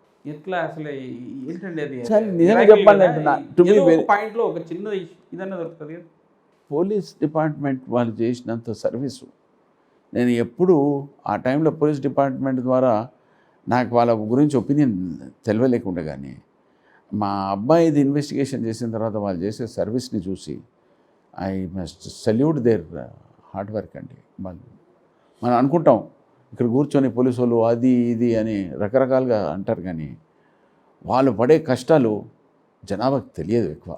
ఊరికే వాళ్ళని తిడుతూ ఉంటారు, కానీ పాపం జనాలకు అసలు ఒక్కసారి వీళ్ళు చేసే కష్టాల గురించి గిట్ట పోలీస్ డిపార్ట్మెంట్ వాళ్ళది వాళ్ళు automatic you must appreciate there this thing. They face lot of criticism. తప్పులు అందరితో అవుతాయి, నేను కానీ దే డూ దేర్ బెస్ట్. అది మనం ఎంకరేజ్ చేసేది జనాభాలకు. నేను ప్రతి ఒక్కరికి రిక్వెస్ట్ చేస్తాను, పోలీస్ డిపార్ట్మెంట్ అంత అనుకున్నంత బ్యాడ్ కాదు. కొన్ని ఉండొచ్చు సమస్యలు. I'm not saying everything is full proof. 1 or 2 incidents ఉంటాయి, కానీ ఆ ఇన్వెస్టిగేషన్ అయిన తర్వాత నా opinion on police department has డ్రమాటికలీ changed. ఎంత ఏజ్ ఉండే అప్పుడు? 8 years. He would have been 39 years today. It's my bad luck. Hope ఉందా వినోద్ గారు మీకు గుర్తురేసుకోవడం? చెప్పాను కదండి, ఏడుకొండల స్వామి అని ఆయన పుణ్యాన పోయి ఆయన ఎన్నో ఆశలు పెట్టుకొని దర్శనాలు చేసుకున్నాను. కానీ నాకు ఎలా అనిపించిందంటే ఆయన ద్వారా మాట్లాడుతుంటే ఇక నేనే ఉన్నా నీకోసం అన్నాడు, ఎన్నో మూసుకున్నాను అంతే. అట్లే అందుకోసం నేను ఎప్పుడు ఏడుకొండల స్వామి దగ్గర దర్శనానికి వెళ్ళినా అనుకో, ఎప్పుడు నాకు మంచి దర్శనం ఇస్తాడు ఆయన. కోపం రాలేదా ఎప్పుడు? నాకు ఇంత అన్యాయం ఎందుకు చేశారని? ఎప్పుడు రాలా. ఉమ్. నాతో మీరు ఎప్పుడన్నా రండి, ఆయన దగ్గర తీసుకెళ్ళి ఆయన ఆశీర్వాదం పొందొస్తాం. మాకు అంత విశ్వాసం అంతే. అందుకోసం ఆడ ఇల్లు కూడా కట్టించినాం, ఉమ్. 50 రూమ్లు కట్టించినాం. జనాభాకు సేవ చేసుకున్నాం. మా నాన్నగారు నేను వికాస్ నిలయం అని పెట్టి, మా తమ్ముడు కూడా పెట్టిండు వెంకటకళ నిలయం అని. మీ అబ్బాయి పేరు మీద సేవా కార్యక్రమాలు లాంటివి అట్లాంటివి చేస్తుంటారా? చేస్తుంటాం. కానీ చాలా పెద్ద లాస్ కదా ఇది, పెద్ద మిస్టరీ. అంటే అలాగవా లేదా, ఎక్కడ, ఏంటి, ఎట్లా, ఇది అని. వినోద్ గారు ఏంటి ఫ్యూచర్ ప్లాన్స్? ఎట్లా ఖచ్చితంగా పాలిటిక్స్లో 100% ఇంకా ఇక అంతే అంతే. You are all dedicated for the growth of Congress party. సోనియమ్మ తల్లి and all her guidelines will be implemented. ఖచ్చితంగా కాంగ్రెస్ పార్టీలో ఉంటారు ఇంకా ఎట్టి పరిస్థితుల్లో. అట్లాంటి thinking ఏం లేదు. There is zero chance at the moment to go to anybody. ఆలోచన కూడా రాలా, ఆలోచన కూడా వద్దు. ఎందుకంటే మాకున్నదే మా నాన్నగారి గైడ్ లైన్స్, పుట్టిందే కాంగ్రెస్ పార్టీలా. కాంగ్రెస్ పార్టీకి బ్లెస్సింగ్ ఉంటేనే ముంగడపోతాం అంతే. రైట్. చివరిలో సరే, కరెంట్ అఫైర్స్ చాలా పెద్ద సబ్జెక్టు. దళిత బంధు, దళిత్ అంతా మీరు చెప్పినట్టు కాంగ్రెస్కు మొదటి నుంచి ఉన్నవాళ్ళే, కాంగ్రెస్తో కంటిన్యూ అవుతున్న వాళ్ళు. సరే, ఈ మధ్య ఏదైనా కొంత స్ప్లిట్ రావచ్చు, కానీ ఇప్పుడు ఒక ఫ్యామిలీకి 10 lakhs రూపీస్ డైరెక్ట్ బెనిఫిట్ అంటే అసలు ఇంకా ఎవరైనా సరే ఎందుకు వేరే పార్టీకి ఓటేస్తారు అనే ఫీలింగ్కి వెళ్ళిపోతున్నారు కదా. మీరు ఎట్లా సర్వైవ్ అవుతుందండి కాంగ్రెస్ పార్టీ? రెండోది, ఇది సాధ్యం అవుద్దా? దళిత్ బంధు 1 lakh crores ఇస్తా అని చెప్తున్నారు ఆయన. అంటే మన state budget half of the budget ఇస్తా అంటున్నాడు. కాదండి, ఇప్పటివరకు ఎంతోమంది ముఖ్యమంత్రులు కాదు, ఎస్సీ ఎస్టీ సబ్ ప్లాన్స్ అవి ఇవన్నీ ఇప్పటిదాకా ఎన్నో అనౌన్స్ చేశారు. ఏమైనా ఇంప్లిమెంట్ అయినాయా? ఏమైనా అయినాయా? అది ఇంప్లిమెంట్ అయినప్పుడు ఆలోచిస్తామండి. అది ఇంప్లిమెంట్ కానీ ఏం మాట్లాడతాం? ప్లస్ ఇది 10 లక్షల సంగతి అంటున్నాడు కదా ప్రతి ఒక్క ఫ్యామిలీ. కానీ ఏది వాడు బిజినెస్ చేసుకోనికి, బిజినెస్ చేసి అప్లిఫ్ట్మెంట్ చేస్తానని ప్రతి ఒక్క ఫ్యామిలీకి క్లీన్గా 10 లక్షలు ఇస్తానని ఏడన్నారండి. దళిత్ బాంధు అని పెట్టాడు. బాంధు అని పెట్టిన తర్వాత దాంట్లో మళ్ళీ కొన్ని అడ్జెక్టివ్స్ ఉన్నాయి. సో ప్రతిదానికి దెర్ సర్టన్ గైడ్ లైన్స్ కదా. మళ్ళీ గైడ్ లైన్స్ ఫుల్ఫిల్ చేయనీకనే ఏదో ఒక ఇబ్బందులు వస్తాయి. అది ఇంప్లిమెంట్ అయిన తర్వాత నేను ఆలోచిస్తాను. బెనిఫిట్ కదా, 10 lakhs క్యాష్ ఇవ్వకపోవచ్చు, కానీ 10 lakhs బెనిఫిట్స్ ఇస్తా అన్నప్పుడు అది కూడా పెద్ద మేజర్. ఏమండి, ప్రజారాజ్యంలో మళ్ళీ లోన్ కాదు, ఇది మళ్ళీ కట్టాల్సిన అవసరం లేదు. అది ఏ లెవెల్లో ఇంప్లిమెంట్ అవుతుందో లెటెస్ట్ సీ అండ్ వాచ్ అంటున్నా brother. I can't answer today. It may take 3 months, it may take 6 months. చేస్తే మొత్తం యావత్ తెలంగాణ చేయాలి, ఒక్క ఏరియాకి చేసుడు అయిందండి. అప్పుడు ఆలోచిస్తాం అది ఈ స్కీమ్ ఎంత సక్సెస్ అవుతుందో. Let's wait. మీకైతే టెన్షన్ లేదు, కాంగ్రెస్ కానీ మిగతా దళిత్ లీడర్స్కి కానీ? అంటే ఇక్కడ అది ఎంత అమలు అవుతుంది. ఎందుకంటే ఆయన మంచి స్కీమ్ అనేది ఒకటి దళిత్ బంధు అని స్టార్ట్ చేశాడు. దళితులు ఎంతమందికి అది రీచ్ అవుతుందా అనేది ఈజ్ వెరీ ఇంపార్టెంట్. అది రీచ్ ఎంత అవుతుందో దేవునికి ఎరక. దాని తర్వాత మాట్లాడదాం అన్నాను. దట్స్ వెరీ ఇంపార్టెంట్ కదా. వినోద్ గారు, చివరిలో ఒక మాట. సరే, మీరు దళిత్ ఇవన్నీ మీరు ప్రతినిత్యం చెప్తుంటారు, మాట్లాడుతుంటారు, కానీ మీ ఇండివిజువల్ లైఫ్ గురించి, వ్యక్తిగత జీవితం గురించి చాలామంది పాయింట్అవుట్ చేస్తుంటారు. వాళ్ళు దళిత్ అని చెప్తారు, కానీ వాళ్ళు వైఫ్ బ్రాహ్మణ్ కమ్యూనిటీ నుంచి తెచ్చుకున్నారు, లేకపోతే పిల్లలకు వేరే సంబంధాలు చేశారు, వాళ్ళు ఎట్లా దళిత్ అని క్లెయిమ్ చేసుకుంటారు అని. ఇప్పుడు అది నిజంగా చెప్పాలంటే పర్సనల్ మ్యాటర్. నెంబర్ 2, నేను 1978లో నా పెళ్ళైంది. అప్పుడు నా అవగాహన ఏందండి, అప్పుడేందో ఐ వాజ్ టూ ఇమ్మెచ్యూర్. అది ఇన్ఫాచ్యుయేషన్ ఉండే. ఆ టైంలో నా పెళ్ళైంది. అప్పుడు నేను పబ్లిక్ స్కూల్కి వెళ్ళి బయటకు వచ్చినాక వెంకట సాంగారు అబ్బాయి అనే దళిత్ అని తెలుసు, కానీ అప్పటిదాకా నాకు దళిత్ గురించి అనేది మా అవగాహన కూడా లేదు నిజంగా చెప్పాలంటే. దాని తర్వాత పాలిటిక్స్లో వచ్చినాక దళిత సోదరులకు ఉన్న కష్ట సుఖాలని తిరిగి ప్రతి ఒక్క ఏరియాలో గ్రామాలలో చూసిన తర్వాత మన సోదరులు ఇంత కష్టజీవితంగా బతుకుతున్నారని అప్పుడు తెలిసింది. కానీ సీయింగ్ ఈజ్ బిలీవింగ్. ఇప్పుడు దాన్ని ఏ లెక్క మనం ఇంప్రూవ్ చేయాలన్నా క్వాలిటీ ఆఫ్ లైఫ్ని అనే ఆలోచించుకుంటా దాని గురించే పనిచేసే కెపాసిటీ గురించి పెట్టుకున్నాను. కానీ ఎవరిని బాధ పెట్టాలని ఇది చేయాలని అసలు ఆలోచన మా నాన్నగారు చాలామందికి సోదరులకు హెల్ప్ చేసిండు. దాన్ని ఫర్దర్ అందుకోసము అంబేద్కర్ కాలేజ్లో ఇప్పటివరకు 150,000 మందికి ఫ్రీ ఎడ్యుకేషన్ ఇచ్చినాం. మేము ఎందుకు ఇచ్చినాము? మా దళిత సోదరులు పైకి రావాలని. ఇప్పుడు రకరకాలుగా ఏరియాలో ఇప్పుడు నా కాన్స్టిట్యున్సీ ఉన్నది, ఇంతమందికి కరెంట్ ఇప్పించిన, ఇంతమందికి బోర్వెల్స్ వేసిన, ఇంతమందికి ప్రాజెక్టులు ఇచ్చిన, ఇంతమందికి రైతులకు డబ్బులు ఇప్పించిన. ఎందుకు? ఇది పూర్తిగా దళిత సోదరులకు సపోర్ట్ ఇవ్వాలని. ఇప్పుడు నేను ఒక రాజకీయంగా వెంకటస్వామి గారు అబ్బాయి లెక్క ఒక అవకాశం నాకు దొరికితే ప్రజలకు సేవ చేసుకునే ఒక కార్యక్రమాన్ని తప్ప ప్రజలతో 2 రూపాయలు సంపాదించుకోనికే నేనైతే రాలా. అంటే సబ్జెక్ట్ ఏంటంటే రాజకీయం అయినప్పుడు దళిత్ అని చెప్పి కోటా చెప్పేసి పదవులు తీసుకోవడం ఏదో చేస్తారు, కానీ వ్యక్తిగతంగా వచ్చినప్పుడు అనే ఇది కదా గొడవ, అది కదా. ఇగో ఇక్కడ ఏంటండి, మా నాన్నగారు కష్టపడినందుకు మాకు ఇచ్చిన ఒక ఆశీర్వాదం. ఆ దళిత అనే పేరు ఎందుకు వచ్చింది? మా నాన్నగారు దళితుడని. ఇప్పుడు ఆయన దళితుడిగా కష్టపడి మాకు ఆ కష్టాన్ని, మాకు దాన్ని నిజంగా చెప్పాలంటే మేము చాలా అదృష్టవంతులం. మాకు అటువంటి అవకాశం దొరుకుడు కూడా మేము it's a great opportunity that we're born in Venkataswami గారి ఫ్యామిలీ. ఆ అదృష్టాన్ని మేము కాపాడుకునేది అదంతా అది మా మీద ఉంటుంది. ఇది to be son of Venkataswami is not an easy job. I have to protect myself, I have to protect my father's name. అది చాలా కష్టమని నేను ఎందుకు అంటున్నా? You have to behave well, you have to handle people well, you have to understand the subject well. Love marriage, arrange marriage అని? Love marriage అంటే వివేక్ కూడా అంతేనా? అంతే. అదే కాకపోతే ఈ మీకు వ్యతిరేకులు అనుకున్న వాళ్ళు ఇది కూడా ఒక పాయింట్ అవుట్ చేస్తుంటారు. మా వ్యతిరేకులు వాళ్ళకి ఏం చేసేది ఉందండి? నేను లవ్ మ్యారేజ్ చేసుకుంటా, ఇప్పుడు నీకు నచ్చిన పిల్లని నువ్వు చేసుకుంటావు, నాకు నచ్చిన పిల్లని నేను చేసుకున్నా, దాంట్లో కూడా నువ్వు బ్రేకులు పెడతావు అంటే ఎట్లా? ఇప్పుడు చాలామంది దళితులు ఉన్నారు, వేరే కాస్ట్ వాళ్ళు అందరూ వచ్చి వాళ్ళు పెళ్లి చేసుకుంటున్నారు, అది కూడా దళిత సోదరుడు చేంజ్ అయిపోతాడా? It's not possible. What is fact, you have to accept it, అంతే. Right Vinod garu, thank you అండి, థ్యాంక్ యూ. మాట్లాడుకున్నాం చాలా విషయాలు మాతో. ఏంది గంటన్నర మాట్లాడు. Thank you very much and best of luck. Thank you. ఇది వినోద్ గారితో special into state to I frames. మరిన్ని అప్డేట్స్ కోసం ఐ ఫ్రేమ్స్ మీడియా యూట్యూబ్ ఛానల్ని సబ్స్క్రైబ్ చేయండి, బెల్ ఐకాన్పై క్లిక్ చేయండి. Follow us on Facebook and Twitter.